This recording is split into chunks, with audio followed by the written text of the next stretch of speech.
ഇപ്പൊ കാണുന്നുണ്ട്. Thank you. അപ്പം ഈ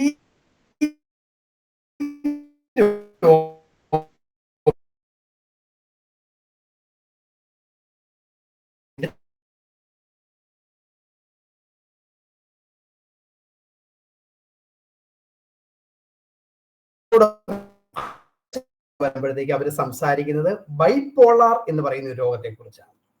അതിനുശേഷമാണ് ഡിപ്രഷൻ എന്ന് പറയുന്ന ഒരു രോഗത്തെ കുറിച്ച് പറയുന്നത്. ഇതിന്റെ പ്രത്യേകത എന്ന് മനസ്സിലാക്കേണ്ടത്, DSM-4 സ്വാഭാവികമായിട്ടും അവർ നരേറ്റ് ചെയ്തത് ക്ലസ്റ്റർ അനുസരിച്ചാണ്, ഒരു ക്ലസ്റ്റർ ആക്സിസ് അനുസരിച്ചായിരുന്നു. ഇപ്പൊ സ്കിസോഫ്രീനിയ എന്ന് പറയുന്ന ഒരു രോഗത്തെ കുറിച്ച് അവർ പറഞ്ഞിരുന്നു. അതിനുശേഷം എന്താണ് മൂഡ് ഡിസോർഡർ എന്ന് പറയുന്ന അല്ലെങ്കിൽ അൻസൈറ്റി ഡിസോർഡർ ഗണത്തിലാണ് OCD എന്ന് പറയുന്ന ഒരു രോഗത്തെ ഇൻക്ലൂഡ് ചെയ്യുന്നത്. ഇപ്പോഴങ്ങനത്തെ ഡിവിഷൻ ഒന്നുമില്ല, ഇപ്പോഴുള്ള ഓരോ ചാപ്റ്റർ ആയിട്ടാണ് പറയുന്നത്.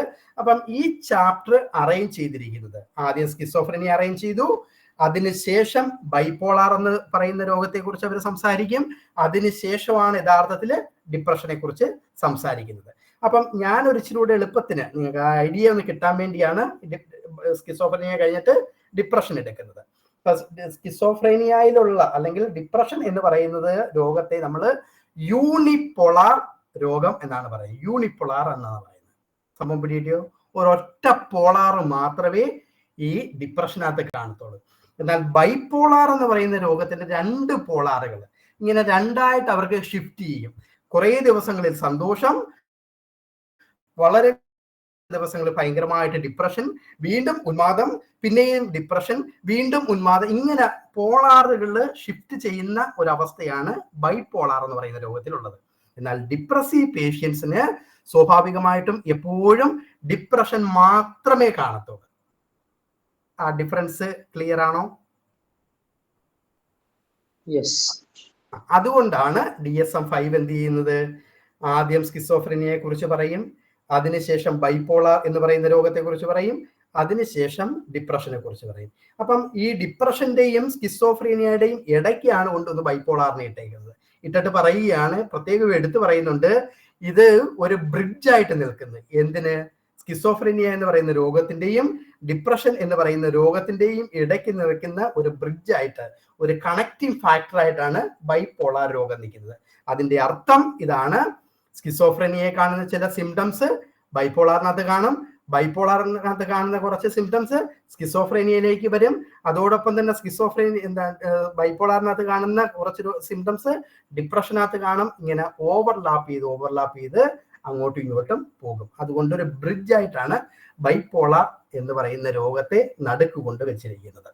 ആ ഒരു ഐഡിയ മനസ്സിൽ സൂക്ഷിച്ചിട്ട് നമ്മൾ നമ്മുടെ ഈ ഡിപ്രസീവ് ഡിസോർഡർ എന്താണെന്ന് ഒന്ന് മനസ്സിലാക്കാനായിട്ട് ശ്രമിക്കുകയാണ്. അപ്പൊ ഇതിന്റെ the common feature of all of these disorder, ഈ ഒരു ചാപ്റ്ററിനകത്ത് നമ്മൾ പറയാൻ പോകുന്ന രോഗങ്ങളുടെ എല്ലാം പ്രത്യേകത, ഒന്ന്, ഇവർക്ക് എന്താണ്, സാഡ് ആയിട്ടുള്ള ഒരു അവസ്ഥയായിരിക്കും, ദുഃഖഭാവം ഭയങ്കരമായിരിക്കും. രണ്ടാമത്തെ സിംറ്റം എന്ന് പറഞ്ഞു കഴിഞ്ഞാൽ എംപ്റ്റിനെസ്, ഭയങ്കരമായിട്ടുള്ള ശൂന്യതാബോധം ഭയങ്കരമായിരിക്കും. ഇനി അതോടൊപ്പം തന്നെ ഇവർക്ക് ഭയങ്കരമായിട്ട് ഇറിറ്റബിൾ മൂഡ്, അവരുടെ കൊഗ്നിറ്റീവ് ഫങ്ഷൻസും അവരുടെ അവല്യൂഷനും ഇതെങ്ങനെ എന്താണ് അഫക്റ്റുകളും ഒക്കെ മൂഡ്, അവരുടെ ചിന്തയുമായിട്ട് ബന്ധപ്പെട്ടുള്ള കാര്യങ്ങളും എല്ലാം ഇങ്ങനെ ഇറിറ്റബിൾ ആയിട്ട് അനുഭവപ്പെടുന്നതാണ് ഇവരുടെ പ്രത്യേകത. 3 കാര്യങ്ങൾ മറന്നു പോകരുത്. ഈ എൻറ്റയർ ചാപ്റ്ററിനകത്ത്, അതായത് ഡിപ്രഷൻ എന്ന് പറയുന്ന രോഗത്തെ കുറിച്ച് നമ്മൾ സംസാരിക്കുമ്പോൾ ഇഷ്ടംപോലെ ഡിപ്രഷനെ കുറിച്ച് നമ്മൾ കാണും, കുറേയേറെ ഡിപ്രഷൻസ് കാണും. ആ ഡിപ്രഷനകത്ത് എല്ലാം കോമൺ അവസ്ഥ എന്ന് പറയുന്നത് അവർക്ക് സാഡ്നെസ്സും എംപ്റ്റിനെസ്സും ഇറിറ്റബിൾ മൂഡും accompanied by somatic and cognitive changes. അതിന്റെ അർത്ഥം എന്താണ്? ശരീരത്തിൽ എന്തൊക്കെയോ പ്രയാസങ്ങൾ ഉണ്ടാകുന്നു, അവരുടെ ചിന്തകളിലെ കുറേയേറെ മാറ്റങ്ങൾ ഉണ്ടാകുന്നു, ദുഃഖം, ശൂന്യതാബോധം, ഇറിറ്റബിൾ ആയിട്ടുള്ള മൂഡ്, അവരുടെ ശാരീരിക അസ്വസ്ഥതകള്, ചിന്തകൾ ഉണ്ടാകുന്ന മാറ്റങ്ങൾ. That significantly affect individuals to function. അവർക്ക് അതുകൊണ്ട് തന്നെ എന്താണ്, ഫങ്ഷൻ ചെയ്യാനായിട്ട്, അവർ ചെയ്തുകൊണ്ടിരുന്ന കാര്യങ്ങളൊന്നും ചെയ്യാനായിട്ട് അവർക്ക് പറ്റുന്നില്ല. പിടി കിട്ടിയോ idea? So much is clear? Yes, sir. ഇനി ഇതിനകത്ത് മറ്റൊരു പ്രത്യേകത നമ്മൾ ശ്രദ്ധിക്കേണ്ട, ഇനി നമ്മൾ പറയാൻ പോകുന്ന രോഗങ്ങളുടെ പ്രത്യേകത, ഈ രോഗത്തെ മറ്റൊരു രോഗത്തിൽ നിന്ന് വ്യത്യസ്തമാക്കുന്നതെന്ന് പറഞ്ഞു കഴിഞ്ഞാൽ അതിൻ്റെ എറ്റിയോളജിയും അതോടൊപ്പം തന്നെ അതിൻ്റെ ഡ്യൂറേഷനുമാണ്. ഇതാണ് അതിൻ്റെ മാറ്റം. ഓരോ രോഗത്തിൻ്റെയും പ്രത്യേകത മാറ്റം എന്ന് പറയുന്നത് എറ്റിയോളജിയും അതിൻ്റെ ഇഷ്യൂസ് ഓഫ് ഡ്യൂറേഷൻ, എത്രയും കാലഘട്ടം നീണ്ടു നിൽക്കുന്നു എന്നുള്ളതിൻ്റെ അടിസ്ഥാനത്തിലായിരിക്കും ഈ രോഗത്തെ നമ്മൾ ഓരോ രോഗങ്ങളായിട്ട് പറയുന്നത്. അപ്പം മറന്നു പോകരുത്, ഡിപ്രസീവ് ഡിസോർഡറിന്റെ പ്രത്യേകത, കോമൺ ഫീച്ചർ, ആ ഡിപ്രഷൻ എന്ന് പറയുന്ന രോഗാവസ്ഥയിൽ വരുന്ന വ്യക്തികൾക്ക് സ്വാഭാവികമായിട്ടും sadness, emptiness, irritable mood, accompanied by somatic and cognitive ചേഞ്ചുകൾ, അത് ഉണ്ടാകുന്നത് കൊണ്ട് അവർക്ക് ഫങ്ഷൻ ചെയ്യാനായിട്ട് ഒന്നും പറ്റുന്നില്ല. അതോടൊപ്പം തന്നെ ആ രോഗങ്ങളെല്ലാം നമ്മൾ ഡിഫറൻഷിയേറ്റ് ചെയ്യുന്നതെന്ന് പറഞ്ഞാൽ ഡ്യൂറേഷനും അതിൻ്റെ എറ്റിയോളജിയുടെയും അടിസ്ഥാനത്തിലായിരിക്കും. ഈ ഒരു ചാപ്റ്ററിനകത്ത് നമ്മൾ ഇൻക്ലൂഡ് ചെയ്തിരിക്കുന്ന രോഗങ്ങൾ ഏകദേശം 7ഓളം രോഗങ്ങളെ കുറിച്ചാണ് പറയുന്നത്. നമ്മൾ 4 പറയും. സബ്സ്റ്റൻസും depressive disorder due to another medical കണ്ടീഷനും അൺസ്പെസിഫൈഡും നമുക്ക് വലുതായിട്ട് ആവശ്യമായിട്ട് വരത്തില്ല. ആദ്യത്തെ 4 കുറിച്ചാണ് നമ്മൾ സംസാരിക്കുന്നത്. ഒന്നാമത്തെ രോഗം ഡിസ്റപ്റ്റീവ് മൂഡ് ഡിസ്റെഗുലേഷൻ ഡിസോർഡർ എന്നാണ് പറയുന്നത്. കുട്ടികളിലാണ് ഇത് കണ്ടുവരുന്നത്, ഡിസ്റപ്റ്റീവ് മൂഡ് ഡിസ്റെഗുലേഷൻ ഡിസോർഡർ. രണ്ടാമത്തെ രോഗം major depressive disorder including major depressive episode. ഇതിനെയാണ് നമ്മൾ ക്ലിനിക്കൽ ഡിപ്രഷൻ എന്ന് പറയുന്നത്. മറ്റൊരു രോഗമാണ് ഡിസ്തമിക് അല്ലെങ്കിൽ പെർസിസ്റ്റന്റ് ഡിപ്രസീവ് ഡിസോർഡർ എന്ന് പറയുന്ന ഒരു ഭാഗം. മറ്റൊരു രോഗം, ഇനിയും ഒരു രോഗമാണ് പ്രീ മെൻസ്ട്രൽ ഡിസ്ഫോറിക് ഡിസോർഡർ. ഇത് സ്ത്രീകളിലാണ് പൊതുവെ കാണുന്നത്. ക്ലിയർ ആയോ? ഇത്രയും വ്യക്തമാണോ? ഇനി ഓരോ രോഗങ്ങളിലേക്ക് പോവുകയാണ്. ഒന്നാമത്തത് ഡിസ്റപ്റ്റീവ് മൂഡ് ഡിസ്റെഗുലേഷൻ ഡിസോർഡർ. കുട്ടികളിലാണെന്ന് ഞാൻ പറഞ്ഞു. The core feature of disruptive mood dysregulation disorder is chronic, severe, persistent irritability. ഇങ്ങനെയുള്ള വ്യക്തികൾക്ക് എന്താണ്? ഭയങ്കരമായിട്ടുള്ള ഇറിറ്റബിലിറ്റി കാണും. This severe irritability has 2 prominent clinical manifestation. ഈ കുട്ടികള് ഇവര് ഭയങ്കരമായിട്ടുള്ള ഇറിറ്റബിലിറ്റി കാണിക്കുന്നു. ആ ഇറിറ്റബിലിറ്റി സ്വാഭാവികമായിട്ടും അവർ എക്സ്പ്രസ് ചെയ്യുന്നത് 2 മേഖലകളിലൂടെയായിരിക്കും. ഒന്നാമത്തത് ഫ്രീക്വന്റ് ടെമ്പർ ബേസ്റ്റ് ഔട്ട് എന്ന് പറയും. നിരന്തരമായിട്ട് ഇങ്ങനെ ടെമ്പർ അവരെ ആ ഒരു രീതി അങ്ങ് ഭയങ്കരമായിട്ട് മാറുന്നു. രണ്ടാമത്തെ ക്ലിനിക്കൽ ഫീച്ചർ എന്ന് പറഞ്ഞു കഴിഞ്ഞാൽ മാനിഫെസ്റ്റേഷൻ ഓഫ് സിവിയർ ഇറിറ്റബിലിറ്റി. ഭയങ്കരമായിട്ട് അവർ കയ്യിൽ ഒതുങ്ങിയൊന്നും ഇരിക്കത്തില്ല, ഭയങ്കര അസ്വസ്ഥതയിലും ഭയങ്കര പ്രയാസങ്ങൾ കാണിക്കുന്നതായിരിക്കും ഈ മാനിഫെസ്റ്റേഷൻ എന്ന് പറയുന്നത്. അപ്പം അതിന്റെ പ്രത്യേകത ഒന്നും കൂടി മനസ്സിലാക്കുക. ഡിസ്റപ്റ്റീവ് മൂഡ് ഡിസ്റെഗുലേഷൻ ഡിസോർഡർ എന്ന് പറയുന്നത് ഒരു സിവിയർ പെർസിസ്റ്റന്റ് ഇറിറ്റബിലിറ്റിയാണ് കുട്ടികളിൽ കാണുന്നത്. ഇതിന് 2 പ്രോമിനന്റ് ക്ലിനിക്കൽ മാനിഫെസ്റ്റേഷൻ ആണ് നമുക്ക് കാണാനായിട്ട് സാധിക്കുന്നത്. അതിനകത്ത് ഒന്നാമത് ഫ്രീക്വന്റ് ആയിട്ടുള്ള ടെമ്പർ ബേസ്റ്റ് ഔട്ട്.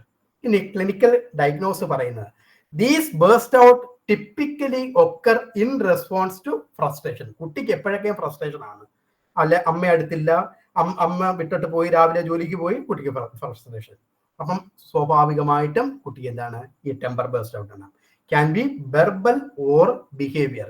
അവരൊന്നുകിൽ സ്വാഭാവികമായിട്ടും ഈ ഫ്രീക്വന്റ് ആയിട്ടുള്ള ടെമ്പർ ബേസ്റ്റ് ഔട്ട് കാണിക്കുന്ന വാക്കുകളിലൂടെയോ അവരുടെ സ്വഭാവത്തിലൂടെയായിരിക്കും ഇവര് പുറത്തേക്ക് കാണിക്കുന്നത്. The latter in the form of aggression against property. അവർ ബിഹേവിയർ എങ്ങനെ കാണിക്കുന്നു എന്ന് ചോദിച്ചു കഴിഞ്ഞാൽ ഇരിക്കുന്ന പാത്രം എറിഞ്ഞു പൊട്ടിക്കുന്നു, അല്ലെങ്കിൽ വല്യമ്മക്കിട്ട് അടി കൊടുക്കുന്നു, അതല്ലെങ്കിൽ വല്യമ്മച്ചിയുടെ കൈ കടിച്ചു മുറിക്കുന്നു. ഇങ്ങനെയുള്ള അവസ്ഥകളൊക്കെ കുട്ടികളെ കാണിക്കും. ദാറ്റ് ഈസ് എ ഫ്രസ്ട്രേഷൻ ആണ്, അവരുടെ ടെമ്പർ ബേസ്റ്റ് ഔട്ട് ആണ്. ക്ലിയർ ആയോ ഐഡിയ? വ്യക്തമാണോ? സ്വഭാവം പൊതുവെ ഇങ്ങനെയാണല്ലോ സാറേ, എറിഞ്ഞു പൊട്ടിക്കല്. ഈ രോഗമാണെങ്കിൽ ബാക്കിയുള്ളതെല്ലാം ഉണ്ടാകണം. വെറുതെ കുട്ടികൾ പാത്രം എഴുന്നേൽപ്പിക്കുന്നു പറഞ്ഞ് പറയാൻ പറ്റത്തില്ല കേട്ടാ. അപ്പൊ അത് അസസ് ചെയ്യുന്ന രീതികളാണ് ഈ പറയുന്നത്. They must occur frequently, continuous ആയിട്ട് ഇത് ഒക്കർ ചെയ്യണം. കുട്ടികളിൽ ഈ ഒരു അവസ്ഥ എന്ന് പറയുന്നത് കണ്ടിന്യൂസ് ആണ്. On average 3 or more time per week. ഒരാഴ്ചയിൽ 7 ദിവസം ഉണ്ടെങ്കിൽ ആ കുട്ടികൾ എന്താണ് ഒരു 3 ദിവസമെങ്കിലും നിർബന്ധമായിട്ടും ഈ ടെമ്പർ ബേസ്റ്റ് ഔട്ട് കാണിക്കണം. ഈ ടെമ്പർ ബേസ്റ്റ് ഔട്ട് കാണിക്കുന്നത് 2 മേഖലകളിലൂടെയാണ്. ഒരിക്കലും പറയാനായിട്ട് പാടില്ല. അവന് 7, 8, 10 വയസ്സേ ഉള്ളു. ആ 10 വയസ്സ് പ്രായത്തിൽ ഒരിക്കലും പറയാൻ പാടില്ലാത്ത വാക്കുകൾ, തെറിയും അതും ഇതും എല്ലാം കുട്ടി വാക്കുകളിലൂടെ പറയും. അതല്ലെങ്കിൽ ഇവൻ എന്താണ്, ബാത്റൂം ഇതും എല്ലാം എറിഞ്ഞു പൊട്ടിക്കും, സ്വഭാവത്തിലൂടെ കാണിക്കും. ഇങ്ങനെയുള്ള കാര്യങ്ങള് ആഴ്ചയിൽ 2 തവണയെങ്കിലും നിർബന്ധമായിട്ടും കാണിച്ചിരിക്കണം. അതാണ് ഒന്നാമത്തെ criteria. C over at least 1 year in at least 2 setting. അതോടൊപ്പം തന്നെ ഈ ഒരു അവസ്ഥ കുട്ടികൾ കാണിക്കേണ്ടത് ഒന്നുകിൽ സ്കൂളിൽ പോകുന്നു, വീട്ടിൽ വരും, സ്കൂള്, വീട്, ഇങ്ങനെയുള്ള ഏതെങ്കിലും 1, 2 കാര്യങ്ങൾ നിർബന്ധമായിട്ടും കാണിച്ചിരിക്കും. കുട്ടി സ്വാഭാവികമായിട്ട് ചിലപ്പോൾ വീട്ടിൽ ഇത് കാണിക്കും, അപ്പൊ നമുക്കത് പറയാൻ പാടില്ല. അത് മാത്രമേ കാണിക്കത്തുള്ളൂ. വീട്ടിൽ മാത്രമേ അവൻ ഈ ഒരു പരിപാടി കാണിക്കുന്നുള്ളെങ്കിൽ ഈ രോഗമേ അല്ല. വീട്ടിലും ഇതേ അവസ്ഥ തന്നെ, സ്കൂളിലും പോകുന്നു, അവിടെയും ഇതേ അവസ്ഥ തന്നെ, പള്ളിയിൽ പോകുന്നു അതേ അവസ്ഥ തന്നെ, അമ്പലത്തിൽ പോകുന്നു അതേ അവസ്ഥ തന്നെ, അവന് ഒരു ഫംഗ്ഷന് പോകുന്നു ഇതേ അവസ്ഥ തന്നെ. ഇങ്ങനെ 2, 3 സെറ്റിങ്ങിൽ ഇവർ കാണിച്ചിരിക്കണം. ഒരൊറ്റ സെറ്റിംഗ് ആണെങ്കിൽ ഈ രോഗമാണെന്ന് പറയാൻ പറ്റത്തില്ല, കാരണം അതുമായിട്ട് ബന്ധപ്പെട്ടുള്ള പ്രശ്നമായിരിക്കും. ഐഡിയ ക്ലിയർ ആണോ? ക്ലിയർ ആണ് sir. They must occur frequently, that is on average 3 or more times per week, over at least 1 year in at least 2 setting. ഒരു വർഷക്കാലത്തിനിടയ്ക്ക് ഏതെങ്കിലും 2 സെറ്റിങ്ങിൽ നിർബന്ധമായിട്ടും അവർ ഈ ഒരു അവസ്ഥയിലൂടെ കടന്നു പോകണം. ഇനി രണ്ടാമത്തെ മാനിഫെസ്റ്റേഷൻ എന്ന് പറഞ്ഞാൽ manifestation severe irritability consist of chronic persistently irritable or angry mood. എപ്പോഴും ഇങ്ങനെ ദേഷ്യ ഭാവങ്ങളും that is present between severe temper burst out. പ്രത്യേകിച്ച് നമ്മൾ ആദ്യം പറഞ്ഞ ആ ഒരു സംഭവം ടെമ്പർ ബേസ്റ്റ് ഔട്ട് ഉണ്ടാകുമ്പോൾ കുട്ടിക്ക് ഭയങ്കരമായിട്ട് എന്തുണ്ടാകണം, ടെമ്പർ ബേസ്റ്റ് ഔട്ട് ഉണ്ടാകുമ്പോൾ കുട്ടിക്ക് ഭയങ്കരമായിട്ടും ഈ ഒരു രീതിയിലുള്ള അവസ്ഥയിലൂടെ കുട്ടി കടന്നു പോകണം. എങ്കിൽ മാത്രമേ നമുക്ക് ഈ രോഗമാണെന്ന് പറയാനായിട്ട് സാധിക്കത്തുള്ളൂ. This irritable or angry mood must B characteristics of child. കുട്ടിയുടെ സ്വഭാവത്തിന്റെ ഭാഗം തന്നെ ആയി മാറണം. അതവന്റെ സ്വഭാവം എന്ന് പറഞ്ഞു കഴിഞ്ഞാൽ എപ്പോഴും ദേഷ്യമാണ്, എപ്പോഴും എറിഞ്ഞു പൊട്ടിക്കും, എപ്പോഴും സ്കൂളിലും അതേ സ്വഭാവം തന്നെ, വീട്ടിലും അതേ സ്വഭാവം തന്നെ. ഈ അവസ്ഥകളിലൂടെ ഈ കുട്ടി കടന്നു പോകണം. ക്ലിയർ ആണോ?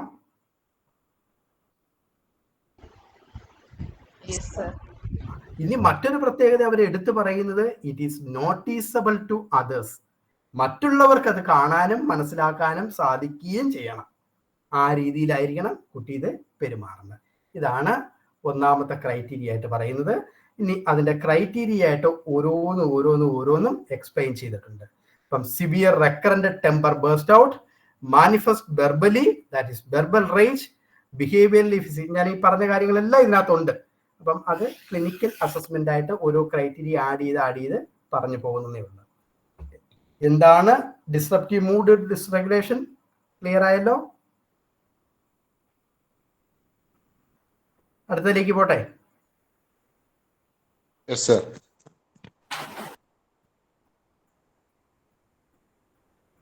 രണ്ടാമത്തെ രോഗമാണ് മേജർ ഡിപ്രസീവ് ഡിസോർഡർ. ഇതാണ് ക്ലിനിക്കൽ ഡിപ്രഷൻ എന്ന് പറയുന്നത്. ഇത് ഇച്ചിരി അത്യാവശ്യം മുതിർന്നവർക്കാണ് ഉണ്ടാകുന്നത്, കുട്ടികളിലും ഉണ്ടാകാം. അപ്പോൾ ഇത് നമ്മൾ കൃത്യമായിട്ടും അസസ് ചെയ്യേണ്ട രീതി ഇതാണ്. The criterion symptoms for major depressive disorder must be present nearly every day to be considered present. മാനസികമായിട്ടും വിഷാദ രോഗത്തിലൂടെ കടന്നു പോകുന്ന ആള് മിക്ക ദിവസങ്ങളിലും ഈ അവസ്ഥയിലൂടെ കടന്നു പോകണം. With the exception of wait changes and suicidal ideation. പ്രത്യേകിച്ച് ഇവർക്ക് സൂയിസൈഡൽ ഐഡിയേഷനും ഒന്നുകിൽ ഭാരം കൂടും, ശരീരഭാരം കുറയും. ഈ അവസ്ഥയിലൂടെയും കടന്നു പോകണം. ഭാരം കൂടുന്ന അവസ്ഥ, ചില വ്യക്തികൾ ഭാരം കുറയുന്ന അവസ്ഥ, ആത്മഹത്യ ചെയ്യണമെന്നുള്ള തോന്നലുകൾ, ആത്മഹത്യ ഐഡിയേഷൻസ് ഉണ്ടാകുന്നു. എന്തിനിങ്ങനെ ജീവിക്കണം, എന്താ എനിക്ക് ആകെ വിഷമം തരുന്ന, ആർക്കും എന്നെ വേണ്ടല്ലോ, ശൂന്യത തോന്നുന്നു, ഇറിറ്റബിൾ ആയിട്ടുള്ള മൂഡ് തോന്നുന്നു, എന്തിനാ ഇനി ഇങ്ങനെ ജീവിക്കുന്നത് എന്നൊക്കെയുള്ള ചിന്തകളും കാര്യങ്ങളും എല്ലാം നിർബന്ധമായിട്ടും ഈ വ്യക്തികളുടെ ഉണ്ടാകണം. Depressed mood must be present for most of the day in addition to being present nearly every day. എല്ലാ ദിവസവും അല്ലെങ്കിൽ അടുപ്പിച്ചടുപ്പിച്ചുള്ള ദിവസങ്ങളിലെങ്കിലും ഈ ഒരു ഡിപ്രസീവ് സ്റ്റേറ്റിലൂടെ ഇവർ കടന്നു പോകണം. Often insomnia or fatigue is presenting complaint. സ്വാഭാവികമായിട്ട് ഇവര് പ്രസന്റ് ചെയ്യുന്ന കംപ്ലൈന്റ് വിശപ്പില്ലായ്മകള് അല്ലെങ്കിൽ ഉറക്കമില്ലായ്മകള് ഇതൊക്കെയായിരിക്കും പൊതുവെ കാണിക്കുന്നത്. And failure to prove or accompanying depressive symptom will result in under diagnosis. ഇത് നമ്മൾ മനസ്സിലാക്കാനായിട്ട് പറ്റില്ലെങ്കിൽ വേറെ രീതിയിലുള്ള കാര്യങ്ങളിലായിരിക്കും ഉള്ളത്. The essential feature of major depressive disorder is period of at least 2 weeks. ഏറ്റവും കുറഞ്ഞത് 2 ആഴ്ചക്കാലമെങ്കിലും ഇതുണ്ടാകണം. During which there is either depressed mood or loss of interest or pleasure in nearly all activities. ഇവർക്ക് ഒരു കാര്യങ്ങളും ചെയ്യാനായിട്ടുള്ള താല്പര്യം ഉണ്ടാകുന്നില്ല, ഒന്നിനോടും ഒരു പ്ലഷർ ഉണ്ടാകാത്ത അവസ്ഥകള്, ഭയങ്കരമായിട്ടുള്ള ഒരു വിഷാദത്തിന്റെ ഒരു മൂഡിലേക്ക് ഇവർ പോകുന്നു. ഈ അവസ്ഥകളെല്ലാം കാണിക്കുന്നത് ആള് ക്ലിനിക്കൽ ഡിപ്രഷനിലേക്ക് പോകുന്നു എന്നുള്ളതാണ്. നമ്മൾ ആദ്യം പറഞ്ഞ ആ 3 കാര്യങ്ങൾ വിട്ടുപോകരുത്. അവരുടെ പ്രത്യേകത സാഡ്നെസ് ആയിരിക്കും, എംപ്റ്റിനെസ് ആയിരിക്കും, ഇറിറ്റബിൾ മൂഡായിരിക്കും, സൊമാറ്റിക് സിംറ്റംസ് കാണും, കൊഗ്നിറ്റീവ് ചേഞ്ചുകൾ കാണും. അതുകൊണ്ട് തന്നെ അവർക്കൊന്നും ഫങ്ഷൻ ചെയ്യാൻ പറ്റത്തില്ല. അതെല്ലാം കോമൺ കാര്യങ്ങളാണ്. ആ വസ്തുതകളെല്ലാം നിർബന്ധമായിട്ടും ഇതിനകത്ത് ഉണ്ടാകണം, ഏതെങ്കിലും ഒക്കെ ഉണ്ടാകും. അതിനോടൊപ്പം തന്നെ ഈ പറയുന്ന കാര്യങ്ങൾ ഉണ്ടാകണം എന്നുള്ളതാണ്. The individual must also experience at least 4 additional symptoms drawn from the list that include. ഞാൻ അവിടെ 4 കാര്യങ്ങളായിട്ട് ABCD എന്ന് പറഞ്ഞുകൊണ്ട് 4 കാര്യങ്ങളിലായിട്ട് ഇഷ്ടംപോലെ കാര്യങ്ങൾ നരേറ്റ് ചെയ്തിട്ടുണ്ട്. 4 ഫോക്കസ് കൊടുത്തിട്ട് ചേഞ്ചസ് ഇൻ ആപ്പിറ്റൈറ്റ് കണ്ടോ, വിശപ്പിനകത്തുള്ള ഉറപ്പ്, ഓർ വെയിറ്റ്, ഭയങ്കരമായിട്ടുള്ള വെയിറ്റ് കൂടുന്ന അവസ്ഥകള്, സ്ലീപ്പ്, ഒന്നുകിൽ സ്ലീപ്പ്, സൈക്കോമോട്ടർ ആക്ടിവിറ്റി. അപ്പം അതിനകത്ത് തന്നെ ഒരു 3 കാര്യങ്ങൾ വന്നു. ഈ 3 കാര്യങ്ങൾ അടുത്തതിനകത്ത് decreased energy, feeling of worthlessness and or guilt. അതിനകത്തും 2 കാര്യങ്ങൾ വന്നു. 3 2 5 difficulty in thinking, 6 concentrating, 7 making decision, 8 recurrent thought of death, 9 suicide ideation or suicide plan or attempt. ഇങ്ങനെയുള്ള കാര്യങ്ങൾ ഏകദേശം ഒരു 10ഓളം കാര്യങ്ങൾ ആ 4 കാര്യങ്ങളിലായിട്ട് 4 ABCയിൽ നമ്മൾ ഇൻക്ലൂഡ് ചെയ്തിട്ടുണ്ട്. ഇതിനകത്ത് ഏതെങ്കിലും 4 എണ്ണമെങ്കിലും നിർബന്ധമായിട്ടുണ്ടാകണം. ഐഡിയ ക്ലിയർ ആണോ? സർ ഒരു സംശയം ചോദിച്ചോട്ടെ. നമ്മളിപ്പോ ഡിപ്രഷൻ ഉണ്ടോന്നുള്ളതിന് ഒരു അസസ്മെന്റ് ഉണ്ടല്ലോ ബെക്കിന്റെ, അതില് 21 സിംറ്റംസ് പറയുന്നില്ലേ? ഇങ്ങനത്തെ അസസ്മെന്റ് നമ്മൾക്ക് സ്കിറ്റ്സോളും എല്ലാ ഡിസോർഡറിലും ഉണ്ടോ സർ? സ്കിസോഫ്രീനിയയിലും ബെക്കിന്റെ ടെസ്റ്റ് കണക്കുണ്ടോ എന്നാണുള്ളതാണ് മാം ചോദിക്കുന്നത്. അല്ല, അതുപോലത്തെ ബെക്കിന്റെ ഡിപ്രഷൻ ഉണ്ടല്ലോ, അതുപോലെ എല്ലാ ഡിസോർഡറിനും ഓരോരോ അസസ്മെന്റ് ഉണ്ടോ? മിക്കതിനും ഉണ്ട്. സ്കിസോഫ്രീനിയക്ക് ഉണ്ടെന്ന് തോന്നുന്നു. ഉണ്ട്, എല്ലാത്തിനും ഉണ്ട്. പേഴ്സണാലിറ്റി ഡിസോർഡർ ഉണ്ട്, സെക്ഷൽ ഡിസോർഡർ ഉണ്ട്, സെക്ഷൽ ഡിസ്ഫങ്ഷൻസ് ഉണ്ട്, എല്ലാത്തിനും ഉണ്ട്. വലിയ അത്ര ഭയങ്കര, അതിനെല്ലാം ഭയങ്കര പേയ്മെന്റ് ആണ്. 5000, 10000, 7000, 9000 അങ്ങനെയൊക്കെയുള്ള പേയ്മെന്റുകളുള്ള ടെസ്റ്റുകളാണ്. അവൈലബിൾ അല്ല, വളരെ കുറവാണ്. DSMനകത്ത് ഇച്ചിരി അവിടെയും ഇവിടെയും ഇൻക്ലൂഡ് ചെയ്തിട്ടുണ്ട്. പക്ഷെ അത് ബാക്കിയെല്ലാം സൈറ്റിൽ കയറി എടുക്കണം എന്നുള്ളത് അവർ പ്രത്യേകം കൊടുത്തിട്ടുണ്ട്. സൈറ്റ് കയറിയിട്ട് ഇപ്പം നമുക്ക് ബെക്കിന്റെ എടുക്കുന്ന മാതിരി ബാക്കിയുള്ളത് എടുക്കാൻ പറ്റുമോ സർ? ഇല്ല, അത് അസസ് ചെയ്യുന്ന രീതികൾ 2ആണ്. ബെക്കിന്റെ നമുക്ക് ക്വസ്റ്റ്യനെയർ ആണ്, പെട്ടെന്ന് തന്നെ അസസ് ചെയ്തെടുക്കാൻ പറ്റും, അത് അവൈലബിൾ ആണ്. ഇപ്പൊ സ്കിസോഫ്രീനിയയുടെ എന്ന് പറഞ്ഞു കഴിഞ്ഞാല് DSMന്റെ ബാക്കിൽ അത് അതിന്റെ ഒരു കുറച്ച് അഡൽട്ടിനും ഇതിനുള്ള പോയിന്റുകൾ കൊടുത്തിട്ടുണ്ട്. പക്ഷെ അത് അസസ് ചെയ്യാനായിട്ടുള്ള അസസ്മെന്റ് നെറ്റിൽ കിടപ്പുണ്ട്. അത് അസസ് ചെയ്ത് അത് മനസ്സിലാക്കി എടുക്കാൻ ഇച്ചിരി പാടാണ്. സർ, ഞാൻ ഇന്റേൺഷിപ്പ് ചെയ്തവിടെ സ്കിസോഫ്രീനിയ മെയിൻ ആയിട്ടും ഡയഗ്നോസ് ചെയ്ത റോഷാക്ക് ഉപയോഗിച്ചിട്ടായിരുന്നു. റോഷാക്ക് പല ഇതുണ്ട്. ഓക്കെ, അടുത്തതിലേക്ക് പോട്ടെ. ഒരു ഡൗട്ട് സാർ, ഈ ഡിപ്രഷൻ ഉള്ള പേഷ്യൻസിൽ ഏറ്റവും കൂടുതൽ ഡേഞ്ചറസ് ആയി കാണുന്നത് സൂയിസൈഡ് ആണ്. മിക്കവാറും അതായത് ഏറ്റവും കൂടുതൽ അവര് ട്രീറ്റ്മെന്റിൽ അണ്ടർ ട്രീറ്റ്മെന്റിൽ ഇരിക്കുമ്പോൾ തന്നെ സൂയിസൈഡ് ചെയ്യുന്ന ഒരുപാട് ആളുകളുണ്ട്. അപ്പൊ അതിന് നമുക്ക് എന്താ പ്രിവെൻഷൻ ആണ് ചെയ്യുന്നത്? അത് ഞാൻ നമ്മുടെ how to counsel the suicide എന്നും പറഞ്ഞൊരു ക്ലാസ് ഞാൻ എടുത്തിട്ടുണ്ടായിരുന്നു. അപ്പൊ അതിനകത്ത് ഞാൻ ഭയങ്കര എലാബറേറ്റ് ആയിട്ട് ആ ഓരോ കാര്യങ്ങളും മനസ്സിലാക്കേണ്ടതിനെ കുറിച്ച് പറഞ്ഞു. ഞാൻ അതിപ്പം ജസ്റ്റ് പറഞ്ഞേക്കാം. ഡിപ്രസീവ് പേഷ്യൻസിന്റെ പ്രത്യേകത ഇൻട്രൂട്ടീവ് തോട്ടാണ് അവർക്ക്. ഈ ഐഡിയേഷൻ ഇങ്ങനെ കിടക്കുന്നത് കൊണ്ട് അതിനകത്ത് നമുക്ക് പ്ലാൻ ഉണ്ട്, ഐഡിയേഷൻ ഉണ്ട്, തോട്ട്സ് ഉണ്ട്, ഇങ്ങനെയുള്ള സംഭവങ്ങളുണ്ട്. ഏതാണെന്ന് നമ്മൾ കൃത്യമായിട്ടും അസസ് ചെയ്യണം. ഇനി ഡിപ്രഷനിൽ ഇരിക്കുന്ന വ്യക്തികളായിരിക്കും എന്താണ് ലോകത്തിൽ ഏറ്റവും കൂടുതൽ ആത്മഹത്യ ചെയ്യുന്നത് ഡിപ്രഷനാണ്. പക്ഷെ ഒരു വലിയ വസ്തുത നമ്മൾ മനസ്സിലാക്കേണ്ടത്, ഈ ഡിപ്രഷനിൽ ഇരിക്കുന്ന സമയത്ത് ഇവന് ആത്മഹത്യ ചെയ്യാൻ പറ്റത്തില്ല.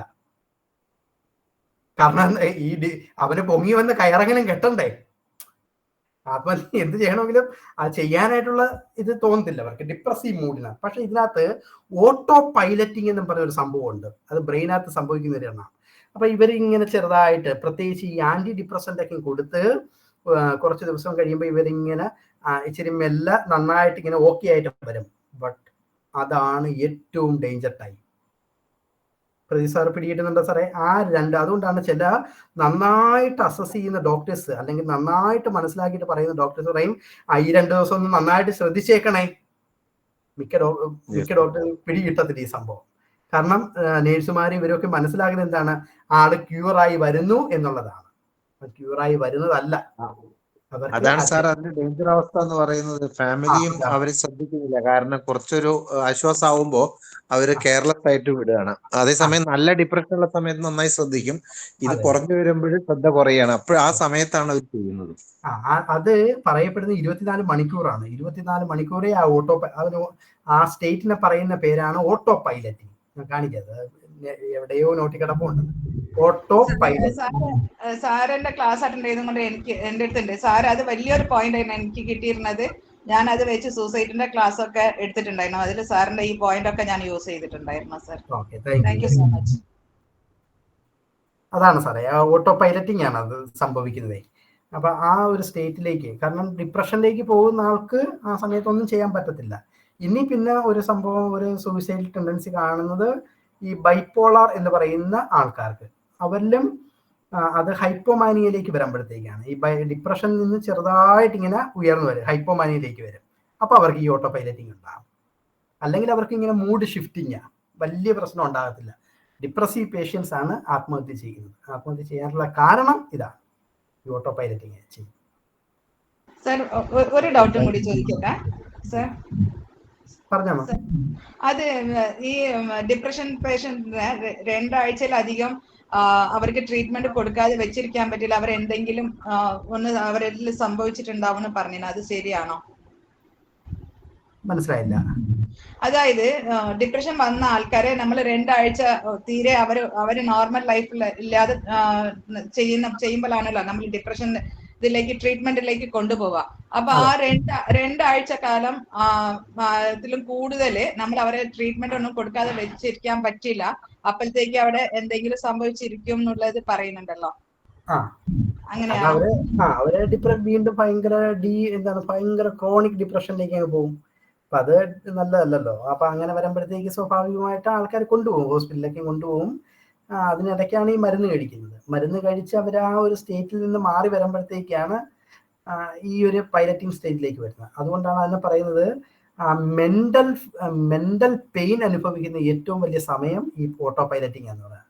അപ്പൊ അവിടെ അവർക്ക് ഭയങ്കരമായിട്ടുള്ള ഫീലിംഗ് ആണ്. ഫീലിംഗ് എന്ന് പറയുന്നത് ഭയങ്കരമായിട്ട് ഇതുപോലെ ശൂന്യത, അല്ലെങ്കിൽ എന്താണ്, എല്ലാം ഞാൻ ഏൽപ്പിച്ചു, ഇനി ഞാനില്ലെങ്കിൽ എന്താ, ഞാൻ എന്തിനാ ഇനി എന്നെ കൊണ്ട് യാതൊരു ഉപയോഗവും ഇല്ലല്ലോ, ഞാൻ അവര് നന്നായിട്ട് നോക്കട്ടെ, അവര് നന്നായിട്ട് ജീവിക്കട്ടെ എന്നൊക്കെയുള്ള അവസ്ഥകളുണ്ടാകും.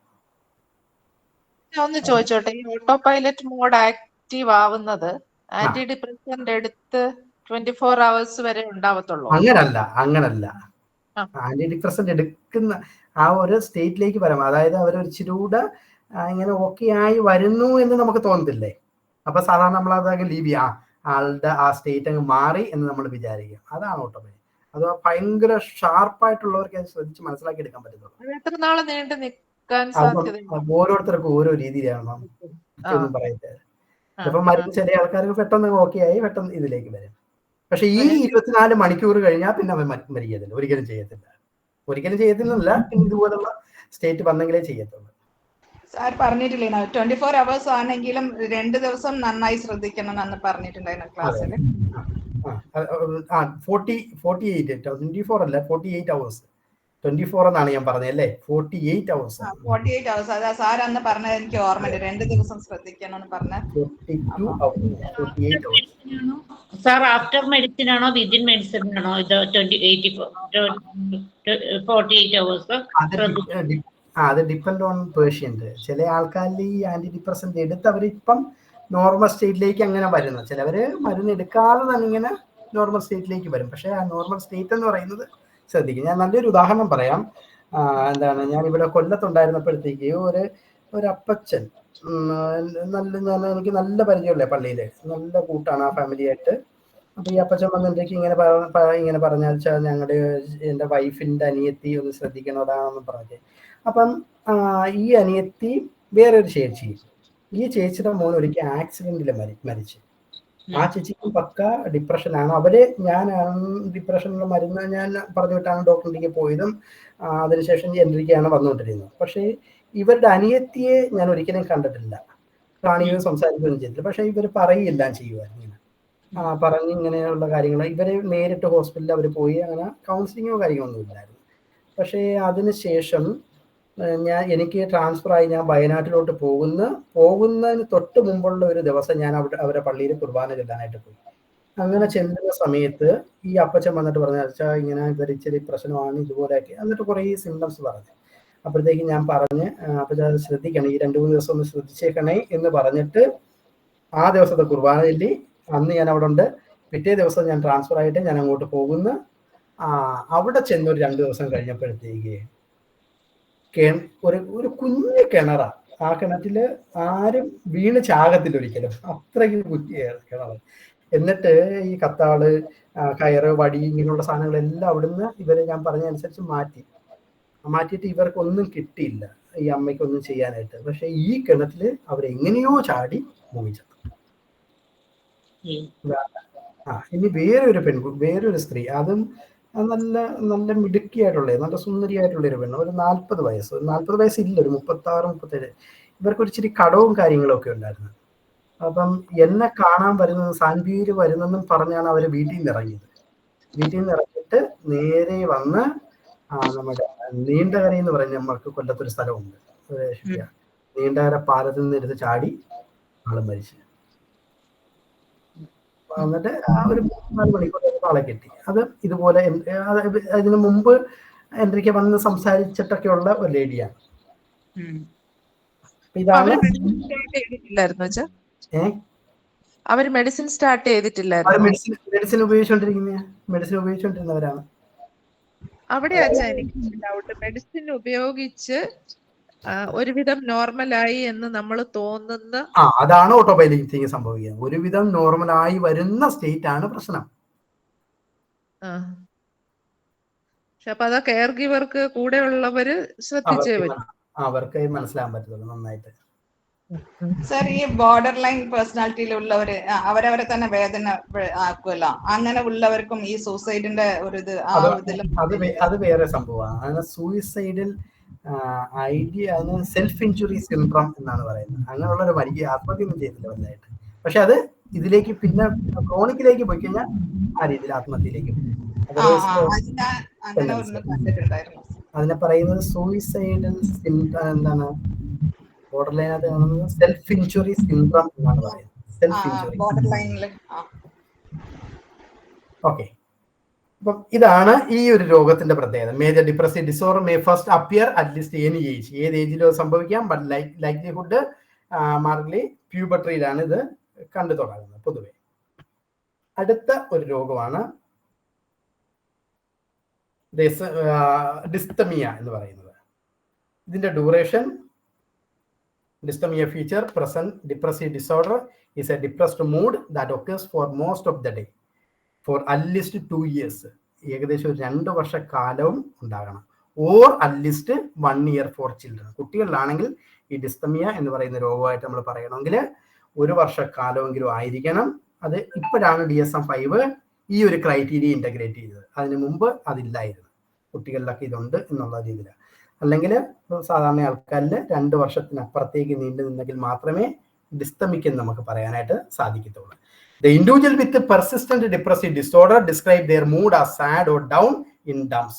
During period of depressive mood, at least 2 of the 6 symptoms must be present. ഏത് ഡിപ്രഷൻ സ്റ്റേജിലൂടെ പോയാലും ഈ 6 കാര്യങ്ങളിൽ ഏതെങ്കിലും 2 നിർബന്ധമായിട്ടും ഉണ്ടാകണം. നമ്മൾ അതോടൊപ്പം തന്നെ അവിടെ 5 കാര്യങ്ങൾ വേറെ പറഞ്ഞിട്ടുണ്ട്. Sad, emptiness, irritable mood, somatic symptom, cognitive ചേഞ്ചുകൾ. അതിനോടൊപ്പം തന്നെ ഈ 6 കാര്യങ്ങളിൽ ഏതെങ്കിലും 2 നിർബന്ധമായിട്ടും മീറ്റ് ചെയ്തിരിക്കണം. എങ്കിൽ മാത്രമേ ആൾക്ക് ഡിപ്രഷൻ ആണെന്ന് നമുക്ക് പറയാനായിട്ട് സാധിക്കുള്ളൂ. Poor appetite or over eating. ആ സാഡും ആ സംഭവങ്ങളെല്ലാം കാണുന്നതോടൊപ്പം തന്നെ ആള് ഭയങ്കരമായി ഒന്നും കഴിക്കാത്ത അവസ്ഥ, അല്ലെങ്കിൽ ഭയങ്കര ചില ആൾക്കാർ അടിയോടടി പൂര വെട്ടിവിഴുങ്ങല്, അങ്ങനെ ഓവർ ഈറ്റിംഗ്. ചില ആൾക്കാർ ഉറങ്ങുന്നില്ല, അല്ലെങ്കിൽ ചില ആൾക്കാർ ഭയങ്കരമായിട്ടുള്ള ഉറക്കം.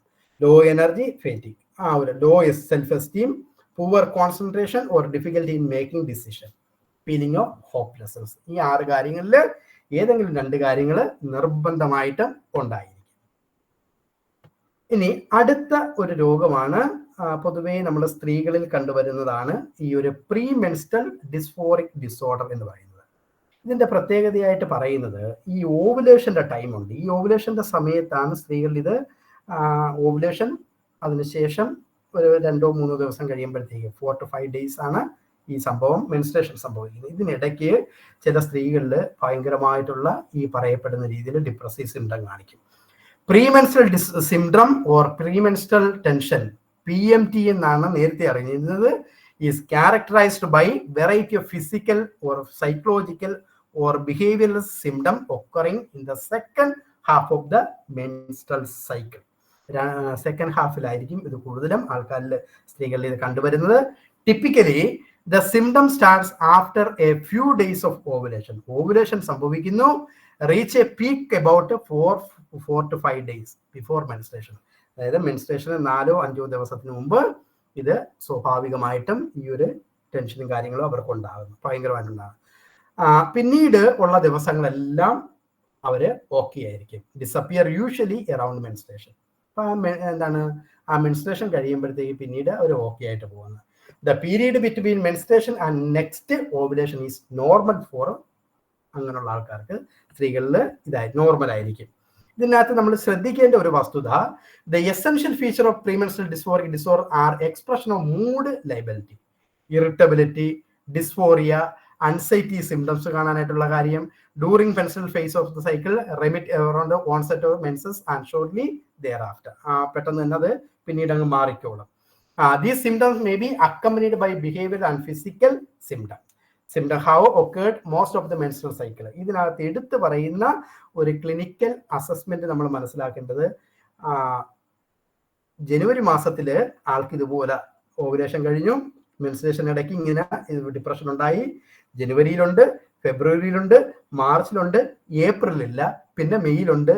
ഇങ്ങനെ ഉണ്ടായാൽ പോരാ, കണ്ടിന്യൂസ് ആയിട്ട് ഇവർക്ക് ഇത് ഉണ്ടായിക്കൊണ്ടിരിക്കണം. Symptom must have occurred in most of the menstrual cycle during the past 2 years and must have an adverse effect on work and social function. അതോടൊപ്പം തന്നെ സോഷ്യൽ ആയിട്ടുള്ള ഫങ്ഷൻ ചെയ്യാനായിട്ട് പറ്റുന്നില്ല, അവർക്ക് അഡ്വേഴ്സ് ആയിട്ട് വർക്ക് ഇഫക്റ്റീവായിട്ട് കാര്യങ്ങളൊന്നും മുന്നോട്ട് കൊണ്ടുപോകാനായിട്ട് പറ്റാത്ത അവസ്ഥ. അപ്പം ഇതിനിടയ്ക്ക് എപ്പോഴെങ്കിലും ഗ്യാപ്പ് വന്നിട്ടുണ്ടെങ്കിൽ ആൾക്ക് ഈ രോഗമല്ല എന്നാണ് DSM എടുത്തു പറയുന്നുണ്ട്. ഐഡിയ ക്ലിയർ ആണോ? അതിന്റെ അർത്ഥം ഇത്രയേ ഉള്ളൂ, 24 മാസവും ഇതുപോലെ ആൾക്കാർക്ക് സംഭവിച്ചുകൊണ്ടിരിക്കുകയാണെങ്കിൽ ആൾക്ക്, ആ ലേഡിക്ക് ഈ ഒരു രോഗമാണെന്ന് പറയാനായിട്ട് സാധിക്കും. Okay sir. അപ്പം ഇത്രയുമാണ് ഡിപ്രഷനുമായിട്ട് ബന്ധപ്പെട്ട് പറയാനായിട്ടുള്ളത്. നമ്മുടെ 2 സെക്ഷൻ ഞാൻ 2ന്റെ നോട്ട് ഇന്ന് തന്നെ ഇട്ടേക്കാം. ബാക്കിയൊക്കെ നിങ്ങൾ വായിച്ച് മനസ്സിലാക്കി പഠിച്ച് എടുക്കുക. കുറച്ച് പേര് ബുക്ക് വാങ്ങിച്ചായിരുന്നു, അവർക്കെല്ലാം താങ്ക്സ്.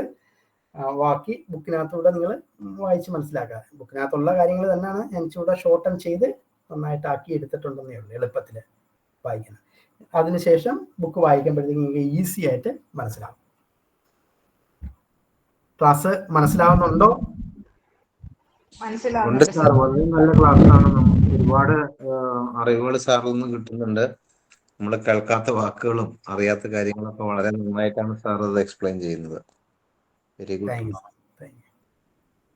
സാറേ എക്സാമിനും കൂടി ഉപകാരപ്പെടുമോ ഈ ബുക്ക് ഇപ്പൊ വാങ്ങിയാല്? ഞാൻ കുറച്ച് കഴിഞ്ഞിട്ട് വാങ്ങാൻ വെച്ചിരിക്കുക, വായിക്കാൻ നേരമില്ലാത്തതുകൊണ്ട്. എക്സാമിന് നമുക്ക് ഇതുപോലെ സിംറ്റം എഴുതി പിടിപ്പിക്കാൻ പറ്റത്തില്ല. ഇല്ല. എക്സാമിന് വേണ്ടിയ കോമൺ ആയിട്ടുള്ള സംഭവങ്ങളെ മനസ്സിലാക്കിയെടുക്കാൻ പറ്റത്തുള്ളൂ. കഴിഞ്ഞിട്ട് വാങ്ങാം, കുറെ ബുക്ക് ഇരിക്കുന്നുണ്ട്, ഒരു മാസം കഴിഞ്ഞിട്ട്. സാർ എന്നാലും സാറ് ഇങ്ങനെ ഇടുന്ന ഈ ഇതൊക്കെ തന്നെയല്ലേ എക്സാമിനും പഠിക്കാനുള്ളത്? സെയിം സാധനം തന്നെ, ഇത് തന്നെ. പക്ഷെ നമുക്ക് ആ സിംറ്റംസ് അതുപോലെ നമുക്ക് നരേറ്റ് ചെയ്യണ്ട. എക്സാമിന് ഡിസ്ക്രിപ്റ്റീവ് ആണല്ലോ. ഇപ്പൊ ഉദാഹരണത്തിന് എന്താണ് സ്കിസോഫ്രീനിയ എന്ന് ചോദിക്കുന്നു. സ്കിസോഫ്രീനിയയെ കുറിച്ച് എഴുതുക, അത് മാനസിക രോഗമാണ്, അതാണ് സൈക്കോസിസ് ആണ്, അതാണ്, ഇതിനകത്ത് ഇഷ്ടം പോലെ രോഗങ്ങളുണ്ട്, ഇന്ന രോഗങ്ങളാണ്, ഇതിന്റെയൊക്കെ പ്രത്യേകതകൾ ഇതാണ് എന്ന് നമ്മൾ ഡിസ്ക്രൈബ് ചെയ്തു പോകും. ഇതുപോലെ നമ്മള് ക്രൈറ്റീരിയ എ, ക്രൈറ്റീരിയ ബി എന്ന് എഴുതുന്നത്. അങ്ങനെ കൊടുക്കണില്ലെങ്കിൽ ഏകദേശം ഇതൊക്കെ തന്നെയാണ് അങ്ങനെ എനിക്ക് തോന്നുന്നത്. സാറിന്റെ ഈ നോട്ട്സ് പഠിച്ചാൽ തന്നെ നമുക്ക് ഒരുവിധം ഇഗ്നോറിലേക്കൊക്കെ. അതെ, ക്ലിനിക്കൽ സൈക്കോളജി ഞാൻ ഇത് തന്നെയാണ് എഴുതിയത്. ഞാൻ വായിച്ചിട്ട് ഞാൻ പിന്നെ തോന്നോടെ അങ്ങ് എഴുതി പിടിപ്പിക്കുക. ഞാനൊന്ന് വായിച്ചോണ്ടിരിക്കുന്നു നോക്കത്തില്ല. ഞാൻ നോക്കുമ്പോ ഞാൻ എഴുതിയപ്പോ ഇങ്ങനെയൊക്കെ തന്നെയാണ് എഴുതിയത്. അപ്പൊ നല്ലതാണെന്ന് തോന്നുന്നു. സാറിന്റെ ഇത് തന്നെ ഫോളോ ചെയ്താൽ തന്നെ മാർക്ക് കിട്ടും. ഇത് നല്ല എളുപ്പമാണ് എഴുതാനായിട്ട്, ഈസി ആയിട്ട് പഠിക്കാൻ. നമ്മൾ അത്രയും പോയിന്റ് മാത്രം വെച്ചിരുന്നില്ല. ഇഗ്നോയുടെ പരീക്ഷ എഴുതുമ്പോൾ ശ്രദ്ധിക്കേണ്ടത്, നമ്മൾ വാരി വലിച്ച ആ പുസ്തകം വായിച്ചാൽ പിടികിട്ടത്തില്ല. വളരെ ഷോർട്ടായിട്ട് ഞാൻ എളുപ്പമാർഗം പറഞ്ഞുതരാം. ഓരോ ചാപ്റ്ററും വായിക്കുമ്പോൾ ചാപ്റ്ററിന്റെ ഏറ്റവും അവസാനം ഒരു കൺക്ലൂഷൻ കൊടുത്തിട്ടുണ്ട്. പിന്നെ ആദ്യ ഭാഗത്ത് അതിന്റെ ജനറൽ ആയിട്ട് ഒരു ഇൻട്രഡക്ഷൻ കൊടുത്തിട്ടുണ്ട്. ഈ 2 സാധനവും വായിച്ചാൽ മതി. പിന്നെ അതിനിടയ്ക്കുള്ള ഹെഡിങ്ങുകളെല്ലാം മനസ്സിലാക്കുക. അത്രയും മതി. ഞാൻ അങ്ങനെ തന്നെയാ എഴുതല്. വെറുതെ കഥയൊന്നും എഴുതാതെ കറക്റ്റ് പോയിന്റുകൾ എഴുതുക, സബ് ഹെഡിങ് നന്നായി കൊടുക്കുക. അങ്ങനെ കൊടുത്താൽ തന്നെ നമുക്ക് അവര് ഫസ്റ്റ് ഇവാലുവേഷനിൽ മാർക്ക് കിട്ടിയിട്ടില്ലെങ്കിൽ റീവാലുവേഷൻ ചെയ്യുമ്പോൾ കിട്ടും. ഫാദർ, ഒരു സംശയം ചോദിച്ചോട്ടെ? ഫാദർ, ഞാനൊരു സൈക്കോളജി ബാക്ക്ഗ്രൗണ്ട് ഉള്ള ഒരാളല്ല, ഞാൻ കൊമേഴ്സ് ബാക്ക്ഗ്രൗണ്ട് ഉള്ള ഒരാളായിരുന്നു. ഞാൻ PG MCOM ചെയ്തുകൊണ്ടിരിക്കുക, അതിന്റെ കൂടെ MAPC ചെയ്യുന്നുണ്ട് ഇഗ്നോയിൽ. സർ, എനിക്ക് എപ്പോഴാണ് ഒരു സൈക്കോളജിസ്റ്റ് ആയിട്ട് പ്രാക്ടീസ് ചെയ്യാൻ പറ്റുക? അപ്പൊ RCA ലൈസൻസ് അങ്ങനെ കുറെ കാര്യങ്ങളില്ലേ, അതിനെപ്പറ്റി ഒന്ന് പറഞ്ഞുതരൂ ഫാദർ. നമ്മള് സൈക്കോളജിസ്റ്റ് ആയിട്ട് പ്രാക്ടീസ് ചെയ്യുന്നത് നമുക്ക് ഇതുപോലെ കാര്യങ്ങളെല്ലാം കൃത്യമായിട്ട് അറിയുക എന്നുള്ളതാണ് ഒന്നാമത്തത്. 2, നമുക്ക് എന്താണ്, ഒരു സർട്ടിഫിക്കേഷൻ നമുക്ക് നിർബന്ധമാണ്. ഓക്കെ, എവിടെ നിന്നുള്ള സർട്ടിഫിക്കേഷൻ ആണ് ഫാദർ? നമുക്കിപ്പം ഇതായിട്ട് പറയുന്നത്, നമുക്ക് ഒരു റീഹാബിലിറ്റേഷനുമായിട്ട് ബന്ധപ്പെട്ടുള്ള കാര്യങ്ങളാണെങ്കിൽ നമുക്ക് RCAയുടെ അംഗീകാരമുള്ള സർട്ടിഫിക്കറ്റ് വേണം, നിർബന്ധമാണ്. അത്യാവശ്യം സൈക്കോതെറാപ്പികളും കാര്യങ്ങളും ഒക്കെ ഇന്റഗ്രേറ്റ് ചെയ്യണമെങ്കിൽ. അതല്ല നമുക്കിപ്പം കൗൺസിലിംഗ്, സാധാരണ രീതിയിലുള്ള കൗൺസിലിംഗ് കാര്യങ്ങൾക്ക് ഒന്നും മറ്റുള്ള ഇത് വേണ്ട, നമ്മുടെ യൂണിവേഴ്സിറ്റി സർട്ടിഫിക്കറ്റുകൾ മതിയാവും. അപ്പൊ ഇഗ്നോയുടെ സർട്ടിഫിക്കറ്റ് വെച്ച് എനിക്ക് കൗൺസിലിംഗ് ചെയ്യാൻ പറ്റുമോ? ഇഗ്നോയുടെ പ്രശ്നം ഇതാണ്, നമ്മൾ എന്താണ്, നമ്മൾ അത്യാവശ്യം നോട്ടും കാര്യങ്ങളും പഠിച്ച് നമ്മൾ സർട്ടിഫിക്കറ്റ് കിട്ടും.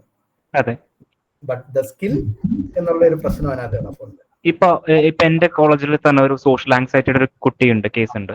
അപ്പോൾ ആ കുട്ടിയെ ഞാൻ അഥവാ കൗൺസിൽ ചെയ്യാന്നുണ്ടെന്നുണ്ടെങ്കിൽ, what if she committed suicide? ആ കുട്ടി എങ്ങാനും സൂയിസൈഡ് ചെയ്ത് കഴിഞ്ഞാൽ അവരുടെ പേരൻസ് പറയില്ലേ ഇവനായിരുന്നു സൈക്കോളജിസ്റ്റാ, അവനെ പിടിക്കണം പറയില്ലേ?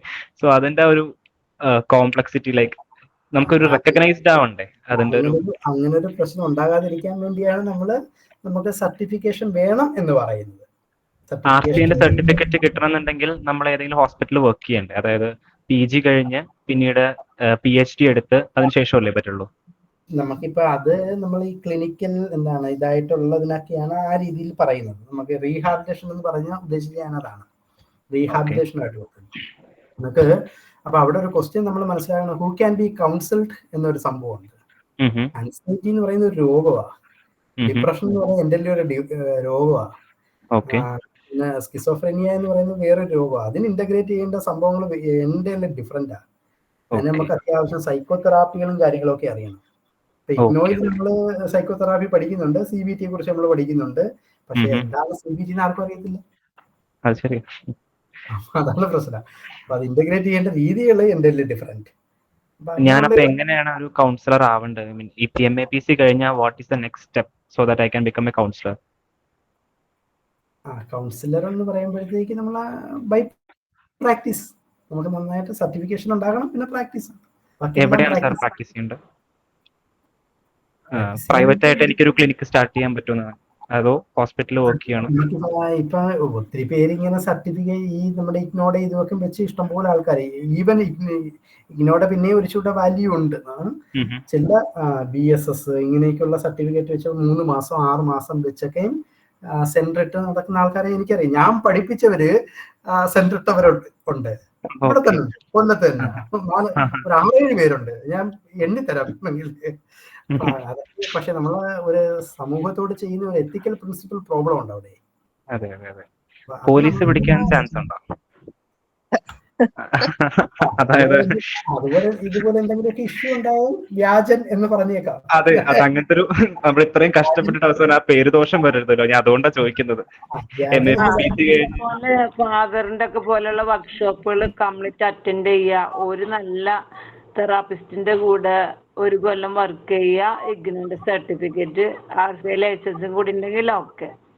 പിന്നെ അപ്ഡേറ്റ് ചെയ്യുക, അപ്പോഴത്തെ ക്ലാസ്സുകളൊക്കെ അപ്ഡേറ്റ് ചെയ്യുക, അത്ര തന്നെ ഉള്ളൂ.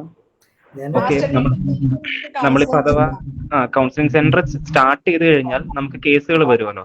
അപ്പൊ ആ കേസുകൾ വരുന്ന സമയത്ത് ഇപ്പൊ പോലീസുകാർ വന്നിട്ട് അന്വേഷിക്കുകയാണ് നിങ്ങൾക്ക് എന്ത് അധികാരമുള്ള ഒരു സൈക്കോളജി സെന്റർ നടത്താൻ ചോദിച്ചു കഴിഞ്ഞാൽ നമുക്ക് ആകെ ഇഗ്നോന്റെ സർട്ടിഫിക്കറ്റ് മാത്രമല്ലേ കാണിക്കാറുള്ളൂ. എന്താ മാഡം? മാസ്റ്റർ ഡിഗ്രി ഉണ്ടെങ്കിൽ നമുക്ക് കൗൺസിലിംഗ് ചെയ്യാം. നമ്മൾ തെറാപ്പി അങ്ങനത്തെ കാര്യങ്ങളിലേക്ക് പോകണ്ടാണല്ലോ. അപ്പൊ അതുപോലെ ക്ലിനിക്കൽ നമ്മൾ RCA ലൈസൻസ് ഉണ്ടെങ്കിൽ നമ്മൾ ഈ ക്ലിനിക്കൽ ഡിസോർഡറിന് ഇപ്പൊ പഠിക്കുന്ന ഡിസോർഡറിനൊക്കെ നമ്മൾ ട്രീറ്റ് ചെയ്യാൻ പറ്റുമല്ലോ, അല്ലാതെ നമുക്ക് അതൊന്നും ട്രീറ്റ് ചെയ്യാൻ പറ്റില്ല. അപ്പം ആ രീതിയിലേക്ക് ഒന്നും പോവാതെ നോർമൽ കൗൺസിലിംഗ് ചെയ്യാം. പിന്നെ സാറിന്റെ ക്ലാസ് ഇപ്പോ കൗൺസിലിംഗ് സൈക്കോളജിന്റെ ക്ലാസ് അറ്റൻഡ് ചെയ്തപ്പോ സാറ് കൗൺസിലർ ഇരുത്തിയിട്ട് നമ്മൾ എങ്ങനെ കൗൺസിലിംഗ് ചെയ്യണം, ആ സമയത്ത് എങ്ങനെ സംസാരിക്കണം എന്നൊക്കെ സാറ് പറഞ്ഞു തരുന്നുണ്ട്. അത് നല്ലൊരു ഓപ്പർച്യൂണിറ്റിയാണ്. പിന്നെ ഞാനിപ്പോ ഒരു NGOയിലുണ്ട്, അപ്പൊ അവിടെ മെന്ററിംഗ് പറഞ്ഞിട്ട് നമ്മൾ എങ്ങനെയാ മെന്റർ ചെയ്യാ, അപ്പൊ മെന്റർമെന്റ് ഇരുന്നിട്ടൊക്കെ പ്രാക്ടീസ് ചെയ്യുന്നുണ്ട്. അങ്ങനെ ഇപ്പൊ സാറിന്റെ പോലെയുള്ള ക്ലാസ്സുകളൊക്കെ അറ്റൻഡ് ചെയ്യുമ്പോൾ കുറെ ക്ലാസ്സുകൾ അറ്റൻഡ് ചെയ്യുമ്പോൾ നമുക്ക് നമ്മൾ എങ്ങനെയൊക്കെ ഏതൊക്കെ രീതിയിൽ നമുക്ക് സംസാരിക്കാൻ പറ്റും, കുറെ ഐഡിയാസ് ഒക്കെ കിട്ടും. അപ്പൊ അങ്ങനെ പോവാം. മെമ്പർഷിപ്പ് എടുക്കണം നമ്മള്. ഉണ്ട് കൊല്ലം പുതുക്കണം, നല്ലതാ. അപ്പൊ നല്ലൊരു സെക്യൂരിറ്റി ആണ്. Okay ma'am, okay, thank you so much. ഇപ്പൊ ചോദിച്ച ആളോട് എന്താ മാം? ഞാനിപ്പോ ചോദിച്ച ആളോട് ഞാനൊന്ന് എന്റെ ഒരു എക്സ്പീരിയൻസ് ഷെയർ ചെയ്തോട്ടെ. ഞാനും MAPC ചെയ്ത ആളാണ്. കൗൺസിലിംഗ് ആയിരുന്നു എടുത്ത്. അപ്പം 2nd ഇയർ സ്പെഷ്യലൈസേഷൻ എടുത്തില്ലെങ്കിൽ എന്റെ ഒരു സജഷൻ ക്ലിനിക്കൽ എടുക്കൂ. കാരണം മാഡം ഞാൻ കൗൺസിലിംഗ് എടുത്തുപോയി. എക്സാം എഴുതി മാറ്റാൻ പറ്റും കേട്ടോ. MAPC ഇഗ്നോയില് 1200 രൂപ കൊടുത്ത് നമുക്ക് മാറ്റാൻ പറ്റും. കഴിയുന്നതും ഞാനും ക്ലിനിക്കൽ എടുത്തത്. അപ്പൊ കുറച്ചും കൂടി നമുക്ക് ഡെപ്ത് ആയിട്ട് പഠിക്കാൻ പറ്റും. ഒന്നുകൂടെ പറഞ്ഞോട്ടെ, ഞാൻ കൗൺസിലിംഗ് ഒരുപാട് കൗൺസിലിംഗ് കോഴ്സസ് ചെയ്തിരുന്നു. PG ഡിപ്ലോമാസ് ചെയ്തിരുന്നു, MG യൂണിവേഴ്സിറ്റിയുടെ കോഴ്സ് ചെയ്തു, കിട്ടുന്ന വർക്ക്ഷോപ്സ് എല്ലാം അറ്റൻഡ് ചെയ്തിട്ടുണ്ട്. ഞാൻ ലാസ്റ്റ് 1 ഇയർ ഒരു ഹോസ്പിറ്റലിൽ വർക്ക് ചെയ്തു. പക്ഷെ ഇപ്പൊ പറഞ്ഞതുപോലെ കേരളത്തിൽ കൗൺസിലിംഗ് പ്രാക്ടീസ് ചെയ്യാൻ ലൈസൻസ് ഒന്നും വേണ്ട. പക്ഷെ ഹോസ്പിറ്റലിൽ എത്തുമ്പോഴത്തേക്ക് 1 ഇയർ ഒരു കുഴപ്പവും ഉണ്ടായിരുന്നില്ല. നമുക്ക് അറിയാമല്ലോ, ഇത്രയും സിംറ്റംസ് എന്തെങ്കിലും ഒക്കെ നമുക്ക് ഡയഗ്നോസിസ് വരുമ്പോ നമ്മൾ സൈക്യാട്രിയിലേക്ക് റെഫർ ചെയ്യും. നമ്മുടെ സേഫർ സൈഡും അതാണ്. നമ്മൾ ഫയലിൽ എഴുതും റെഫർ ടു സൈക്യാട്രിസ്റ്റ്. പോണോ വേണ്ട എന്നുള്ളത് പേഷ്യന്റിന്റെ ഡിസ്ക്രിപ്ഷൻ ആണ്. നമ്മൾ പറയും സൈക്യാട്രിസ്റ്റിനെ കാണൂ പറയും. നിർബന്ധിച്ച് വിടാൻ പറ്റത്തില്ല, നമുക്ക് ഡിസീസ് ആണ് എന്ന് മനസ്സിലാവുമ്പോ. പക്ഷെ ഞാൻ പേഴ്സണലായിട്ട് മെസ്സേജ് അയച്ചോട്ടെ, ബിക്കോസ് ബാക്കിയുള്ളവർക്ക് എന്തെങ്കിലും ചോദിക്കേണ്ടല്ലോ. ഞാൻ പേഴ്സണലായിട്ട് മാഡത്തിനോട് മെസ്സേജ് അയച്ചോട്ടെ, പറഞ്ഞുതരാൻ പറ്റുമെങ്കിൽ വലിയ ഉപകാരമായിരുന്നു. കാരണം എനിക്ക് വലിയൊരു കൺഫ്യൂഷനിൽ നിൽക്കാൻ. ഞങ്ങൾക്കും കേൾക്കാലോ. ഞാൻ കറക്റ്റ് ആൻസർ പറയാം. ഇതിന് കറക്റ്റ് ആൻസർ പറയണമെങ്കിൽ നമ്മളിപ്പോ MAPC ഇത് എടുത്തത് കൊണ്ട് മാത്രം നമ്മൾ പ്രൈവറ്റ് പ്രാക്ടീസ് ചെയ്യാൻ പറ്റത്തില്ല. നമ്മൾക്കൊരു സ്കൂളിലോ കോളേജിലോ ഒക്കെ വർക്ക് ചെയ്യാം, ഒരു ജസ്റ്റ് കൗൺസിലറായിട്ട് മാത്രം. പക്ഷെ നമ്മൾക്ക് പ്രൈവറ്റ് പ്രാക്ടീസ് ഒരു എയിം ആണെന്നുണ്ടെങ്കിൽ നമ്മൾക്ക് MPhil എടുക്കണം. അത് ഈ MPhil 2025 2026 ഒരു 2-3 വർഷത്തേക്ക് എങ്ങാണ്ട് അത് റിന്യൂ ചെയ്തിട്ടുള്ളെന്നാ എന്റെ ഒരു അറിവ്. അത് കഴിഞ്ഞിട്ട് അടുത്ത പിന്നെ എന്താ പറയുന്നത്, അടുത്ത ഒരു സൊല്യൂഷൻ അവർ കണ്ടെത്തും. കാരണം എംഫിലൊക്കെ ഇപ്പം അത് പിന്നെ നിരോധിച്ചേക്കാം. നമുക്ക് അത് ഇനിയും ആ ലൈസൻസിനും ഇനിയും വാലിഡ് അല്ലാതായിട്ട് വരും കുറച്ച് വർഷം കൂടെ കഴിഞ്ഞിട്ട്. ഇപ്പം നമ്മൾ ഇറങ്ങുന്ന ഈ സമയം ഒരു മാക്സിമം ഒരു 4 to 5 years കൂടെ എംഫിൽ എടുത്താലേ നമ്മൾക്ക് പ്രൈവറ്റ് പ്രാക്ടീസ് ചെയ്യാൻ പറ്റൂ. പിന്നെ അതിന് എംഫിൽ എടുത്താലേ ഉള്ളൂ RCA അപ്രൂവൽ കിട്ടത്തുള്ളൂ. പിന്നെ ചെറിയ ചെറിയ 1 year കോഴ്സുകളൊക്കെ കിട്ടും. നിമാൻസിൻ്റെതോ അല്ലെ RCAയുടെ ഒക്കെയോ നമുക്കത് ചെറിയ ചെറിയ കോഴ്സുകൾ ചെയ്താൽ ആ കോഴ്സിനോടനുബന്ധിച്ചുള്ള കാര്യങ്ങൾ വെച്ചിട്ട് നമുക്ക് പ്രൈവറ്റ് പ്രാക്ടീസ് ചെയ്യാനേ പറ്റൂ. പക്ഷെ ആസ് എ സൈക്കോളജിസ്റ്റ് ആയിട്ട് നമുക്ക് പ്രൈവറ്റ് പ്രാക്ടീസ് ചെയ്യണമെങ്കിൽ എംഫിൽ എടുക്കണം. എംഫിൽ എടുത്താലേ RCA അപ്രൂവലും കിട്ടത്തുള്ളൂ. പിന്നെ അതിന് ശേഷം നമുക്ക് ക്ലിനിക്കൽ സൈക്കോളജിസ്റ്റ് ആയിട്ട് പ്രാക്ടീസ് ചെയ്യാനേ അതിന്റെ ആവശ്യമുള്ളൂ. കൗൺസിലിംഗ് സൈക്കോളജിസ്റ്റ് അതിന്റെ ആവശ്യമില്ല. കൗൺസിലിംഗ് അതെ സാർ, കൗൺസിലിംഗ് സൈക്കോളജിസ്റ്റ് ആണെങ്കിലും നമുക്ക് സൈക്കോതെറാപ്പി അതും ഇതും ഒക്കെ ചെയ്യണമെങ്കിൽ ലൈസൻസ് വേണമെങ്കിൽ നമ്മൾക്കൊരു എവിടെയെങ്കിലും അംഗീകാരം ഉള്ളിടത്ത് ഇത് ഓൺലൈനിൽ പഠിച്ചുകൊണ്ടോ നമ്മൾ പിന്നെ സെൽഫായിട്ട് പഠിച്ചുകൊണ്ടോ വാലിഡ് അല്ലാത്തതാണ് നമ്മൾ LLB B.Ed ഇങ്ങനെയൊക്കെയുള്ള സംഭവങ്ങൾ. അതായത് ഈ സൈക്കോളജിസ്റ്റ് ആണെന്നുള്ളത് നമ്മൾ ഓൺലൈനിലോ ഡിസ്റ്റന്റോ പഠിച്ചുകൊണ്ട് വാലിഡ് അല്ല. ഗസറ്റ് നോട്ടിഫിക്കേഷൻ പ്രകാരം അത് ഗവൺമെന്റ് ഇറക്കിയതാണ്. നമുക്ക് LLB ഓൺലൈനിൽ പഠിച്ചുകൊണ്ട് നമുക്ക് ചെയ്യാൻ പറ്റുമോ? ക്ലിനിക്കൽ സൈക്കോളജിസ്റ്റിന് മാത്രമേ ഉള്ളൂ. ക്ലിനിക്കൽ അല്ലല്ല, സൈക്കോളജിസ്റ്റ് എന്നുള്ള പോർഷനേ ഉള്ളൂ. ടോട്ടലി സൈക്കോളജിസ്റ്റ് എന്ന് പറയാൻ പറ്റത്തില്ല. ഞാനതിന്റെ പറയാം. ക്ലിനിക്കൽ ഭാഗത്തേക്ക് പോവാതിരുന്നാ മതി. നമ്മൾ ഈ ഡിസോർഡേഴ്സ് ഒക്കെ വരുമ്പോഴത്തേക്കും നമ്മൾ സൈക്കാട്രിസ്റ്റിനെ റെഫർ ചെയ്താൽ മതി. അപ്പം ബാക്കി നോർമൽ കൗൺസിലിംഗ് ചെയ്യാം. പക്ഷെ നമ്മൾ ക്ലിനിക്കൽ സൈക്കോളജി എടുത്ത് പഠിക്കുകയാണെങ്കിൽ നമുക്ക് ഈ ഡിസോർഡറിനെ കുറിച്ചൊക്കെ നമുക്ക് ഡെപ്ത് ആയിട്ട് പഠിക്കാൻ പറ്റും. അപ്പൊ കുറച്ചും കൂടി പഠിക്കാൻ നല്ലത് പിന്നെ ക്ലിനിക്കൽ സൈക്കോളജി ആണ്. അപ്പൊ അത് നിങ്ങൾക്ക് ഇപ്പൊ ഇഗ്നോയിലാണെങ്കിൽ നമുക്ക് 1200 rupees നമ്മൾ ഒരു മെയിൽ അയക്കാം. മെയിൽ അയച്ചിട്ട് ഡയറക്റ്റ് റീജിയണൽ സെന്ററിലേക്ക് പോയാൽ ഉടനെ മാറ്റി കിട്ടും. അല്ലാതെ നമ്മൾ ഈ മെയിൽ അയച്ചിട്ട് ഇങ്ങനെ ഇരിക്കുകയാണെങ്കിൽ അത്ര വേഗം കഴിയില്ല. അവരങ്ങനെ നോക്കിക്കൊണ്ട് നമുക്ക് ഇപ്പം പ്രദീപ് സാറ് പറഞ്ഞ് നമുക്ക് എന്താണ് ക്ലിനിക്കൽ സൈക്കോളജിസ്റ്റ് ആയിട്ട് വർക്ക് ചെയ്യണമെങ്കിൽ, അതായത് ആ ക്ലിനിക് ഉപയോഗിക്കണമെങ്കിൽ സംഭവം വേണം. അത് എന്തെങ്കിലും ഡിഫറെന്റ് ഏരിയയാണ്. അവിടെ നമുക്ക് എന്താണ് റീഹാബിലിറ്റേഷനുമായിട്ട് ബന്ധപ്പെട്ടുള്ള ഒരു സംഭവമാണ്. ഇപ്പം മാം പറഞ്ഞു എന്താണ് നമുക്ക് അതോടൊപ്പം തന്നെ MPhil എടുക്കണമെന്നുള്ളത്. MPhil ഇപ്പം ക്യാൻസൽഡ് ആക്കിയിട്ടുണ്ട്. പക്ഷെ ഈ 2 വർഷത്തേക്ക് 2024-25 കൂടി ഓക്കെയാണ്. അത് കഴിഞ്ഞാൽ നമുക്ക് സൈഡ് ഡി എന്നും പറഞ്ഞൊരു സംഭവമാണ്. PhD ആണത്. ആ ഒരു രീതിയിലേക്കാണ് പോകുന്നത്. അതല്ലെങ്കിൽ നമുക്ക് PhD ഉണ്ടാകണം എന്നുള്ള രീതിയിലാണ് ഇപ്പോഴേ പറഞ്ഞിരിക്കുന്നത്. പേര് മാറ്റിയെന്നേ ഉള്ളൂ, അത് MSci ആക്കിയെന്നേ ഉള്ളൂ. അതെ അതെ, അത് തന്നെയാണ്. അല്ലാതെ വേറെ മാറ്റങ്ങളൊന്നുമില്ല. വളരെ കുറവ് സീറ്റ്സേ MPhilനുള്ളൂ. അത് അത്ര പെട്ടെന്ന് എൻട്രൻസ് എഴുതി പാസ്സായി കിട്ടുക എന്ന് പറയുന്നത് വളരെ ഡിഫിക്കൽട്ടാണ്. അതിന് നോട്ടിഫിക്കേഷൻ റീസെന്റ് ആയിട്ട് വന്നായിരുന്നു. ഇനി മറ്റൊരു വസ്തുത മനസ്സിലാക്കേണ്ടത്, എൻ്റെ രണ്ട് ഭാഗമാണ്. നമുക്ക് ഇപ്പം എന്താണ് കൗൺസിലിംഗ് എന്ന് പറയുന്നത്, നമ്മൾ ആരെയാണ് നമുക്ക് കൗൺസിൽ ചെയ്യാനായിട്ട് സാധിക്കുന്നത് അത് നമ്മൾ തിരിച്ചറിയണം. Counselling can be done only to the normal person who are having emotional disorder. ഞാൻ പല ക്ലാസ്സുകളിലും അത് പറയുന്നതാണ്. അപ്പൊ ആ ഒരു ഫോക്കസിലേക്ക്, ഒരു ഇമോഷണൽ ഉണ്ട്, ഗ്രീഫ് ഉണ്ട്, അല്ലെങ്കിൽ ഒരു ചെറിയ എന്താണ് സങ്കടമുണ്ട്, മാനസിക രോഗങ്ങളല്ല, അങ്ങനെയുള്ള മേഖലകളിൽ നമുക്ക് ഈ രീതിയിൽ അത്യാവശ്യം കൗൺസിലിംഗ് പ്രാക്ടീസ് ചെയ്യുന്നതിനകത്ത് പ്രശ്നമില്ല. പക്ഷെ ഒരു ക്ലിനിക്ക് ഇടുന്നതിന് ലൈസൻസുകൾ ആവശ്യമാണ്. വേറെ ഒരു പ്രശ്നം ഉണ്ടാകാതെ നമ്മൾ നോക്കണം. അതോടൊപ്പം തന്നെ നമ്മൾ കൗൺസിലിംഗ് ചെയ്യുമ്പോഴത്തേക്ക് സ്വാഭാവികമായിട്ടും എന്തെങ്കിലും മാനസിക രോഗങ്ങൾ കണ്ടെത്തുവാണെങ്കിൽ അത് ഡോക്ടേഴ്സിന് നമ്മൾ റെഫർ ചെയ്യാനായിട്ട് ബാധ്യസ്ഥരാണ്. അതെല്ലാം എൻ്റെ ആ ഒരു രീതിയിലേക്ക് തന്നെ കാര്യങ്ങൾ മുന്നോട്ട് കൊണ്ടുപോകുക എന്നുള്ളതാണ്. ഇപ്പം നമുക്ക് പറയപ്പെടുന്ന രീതിയിൽ കൗൺസിലിംഗ് നടത്തുന്നതിനകത്ത് ഒരു യൂണിവേഴ്സിറ്റി സർട്ടിഫിക്കറ്റ് വെച്ച് നമുക്ക് ചെയ്യാം. ഈ പറയപ്പെട്ട അർത്ഥത്തിൽ കൗൺസിലിംഗ് ചെയ്യുന്നത് മനസ്സിലായോ? ഞാൻ പറഞ്ഞ ഐഡിയ മനസ്സിലായി. അതാണ് അതിൻ്റെ ഡിഫറൻസ്. പിന്നെ ഇപ്പം എന്താണ് ഭയങ്കരമായിട്ട് ഇപ്പം ഒരു ക്ലിനിക്കൊക്കെ ഇടാനായിട്ടൊക്കെയുള്ള ആഗ്രഹങ്ങൾ ആ രീതിയിലാണെങ്കിൽ വേറൊരു സംഭവം. പക്ഷേ ഈ ഒരു സർട്ടിഫിക്കറ്റ് വെച്ച് ഇഷ്ടംപോലെ ആൾക്കാർ ഇട്ടിട്ടുണ്ട്. പക്ഷെ അതിനകത്ത് ലീഗൽ സൈഡ് പ്രശ്നമുണ്ട്. പക്ഷെ ഇതിനകത്ത് നമ്മൾ ശ്രദ്ധിക്കേണ്ടത് എന്താണ്, നമ്മൾ സൊസൈറ്റിയാണ് സെർവ് ചെയ്യുന്നത്. ഇത് മണി മേക്കിംഗ് മേഖലയല്ല. സൊസൈറ്റിയെ സെർവ് ചെയ്യാവുന്നതാണ് നമ്മുടെ കൗൺസിലിങ്ങിന്റെ പർപ്പസ് പോലെ. അതിൻ്റെ വലിയൊരു എത്തിക്സ് ആണത്. ആ എത്തിക്സിന് കോട്ടം വരുത്തുന്ന രീതിയിൽ ഇത് വെറും ബിസിനസ് ആക്കി നടത്തുന്നതാണ് നമുക്ക് പിടിക്കാത്തത്. അപ്പോൾ അത് അങ്ങനെയുള്ള ആൾക്കാർ ഇഷ്ടം പോലെ. നിങ്ങൾ ഈ കൊല്ലം സൈഡിലേക്ക് തന്നെ വന്ന് നോക്ക്. ഞാൻ ഏകദേശം ഒരു 10,000-ന് പുറത്ത് സ്റ്റുഡൻസിനെ ഞാൻ പഠിപ്പിച്ചിട്ടുണ്ട് ഈ ഒരു 4-5 വർഷം കൊണ്ട്. അപ്പൊ അങ്ങനെയുള്ളവർ ഞാൻ പഠിപ്പിച്ചവർ തന്നെ ഈ ഒരു സംഭവം വെച്ചിട്ടൊക്കെ എന്തോരം ആൾക്കാരായിട്ടേക്കുന്നത്. എൻ്റെ ചീറ്റിംഗ് ആണത്.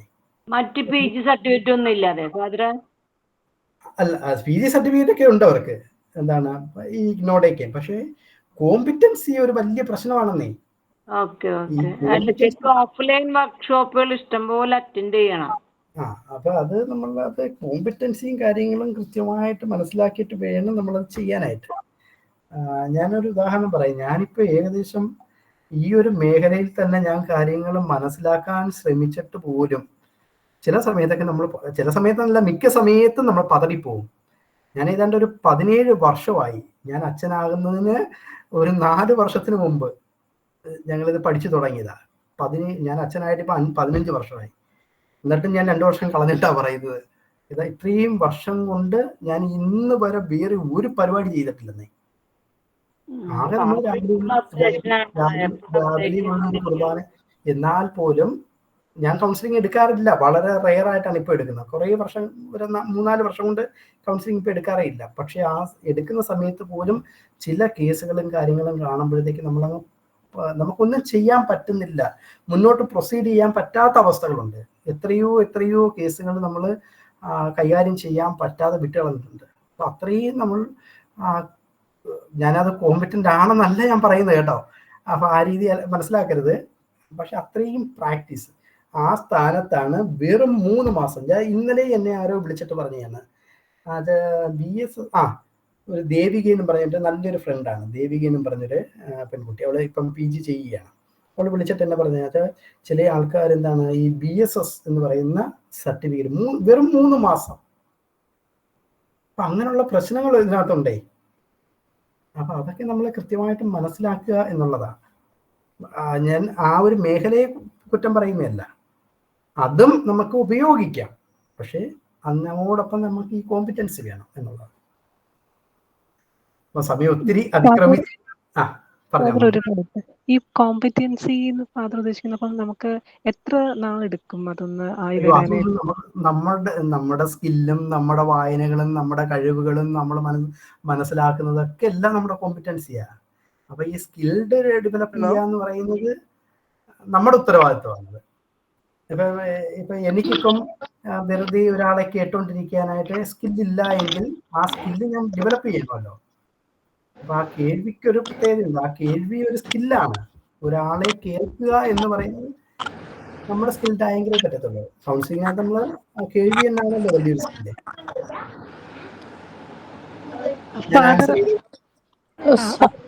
ഫാദർ ഒരു കാര്യം കൂടെ ചോദിച്ചോട്ടെ. നമ്മള് ഇപ്പം PG കംപ്ലീറ്റ് ചെയ്ത് കൗൺസിലിംഗിൽ ഡിപ്ലോമയും എടുത്ത് സൈക്കോതെറാപ്പിസും പഠിച്ച് ലൈസൻസും കൂടെ എടുക്കാൻ പറ്റി കഴിഞ്ഞാൽ നമുക്ക് നമ്മളെ ഒരു കൗൺസിലിംഗ് സൈക്കോളജിസ്റ്റ് എന്ന് വിളിക്കുകയോ അല്ലെങ്കിൽ ഒരു ക്ലിനിക്ക് സ്റ്റാർട്ട് ചെയ്യുകയോ ചെയ്യാൻ പറ്റുമോ? ക്ലിനിക്കൽ സൈക്കോളജിസ്റ്റ് എന്ന പേര് നമുക്ക് ഉപയോഗിക്കാനായിട്ട് അത് റിസ്ക് ഔട്ട് ആണെന്ന് ഞാൻ നേരത്തെ പറഞ്ഞു. RCA ക്ലിനിക്കലല്ല ഫാദർ, കൗൺസിലിംഗ് സൈക്കോളജിസ്റ്റ് അല്ലെങ്കിൽ സൈക്കോളജിസ്റ്റ് നമുക്ക് ഒരു മാസ്റ്റേഴ്സ് ഉണ്ടാവുന്നതാണ് പറയപ്പെടുന്നത്. അതിനെക്കുറിച്ച് ഒന്നും ഒരു കൃത്യമായിട്ടുള്ള ഇത് വന്നിട്ടില്ല. അതുകൊണ്ടാണ് എല്ലാവരും ഇത് ഉപയോഗിക്കുന്നത് പേരുകളെ. ഫാദർ MPhilന്റെ അഡ്മിഷൻ ഇനിയിപ്പോഴും ഉണ്ട്. MPhil സ്റ്റോപ്പ് ചെയ്തിട്ടില്ല.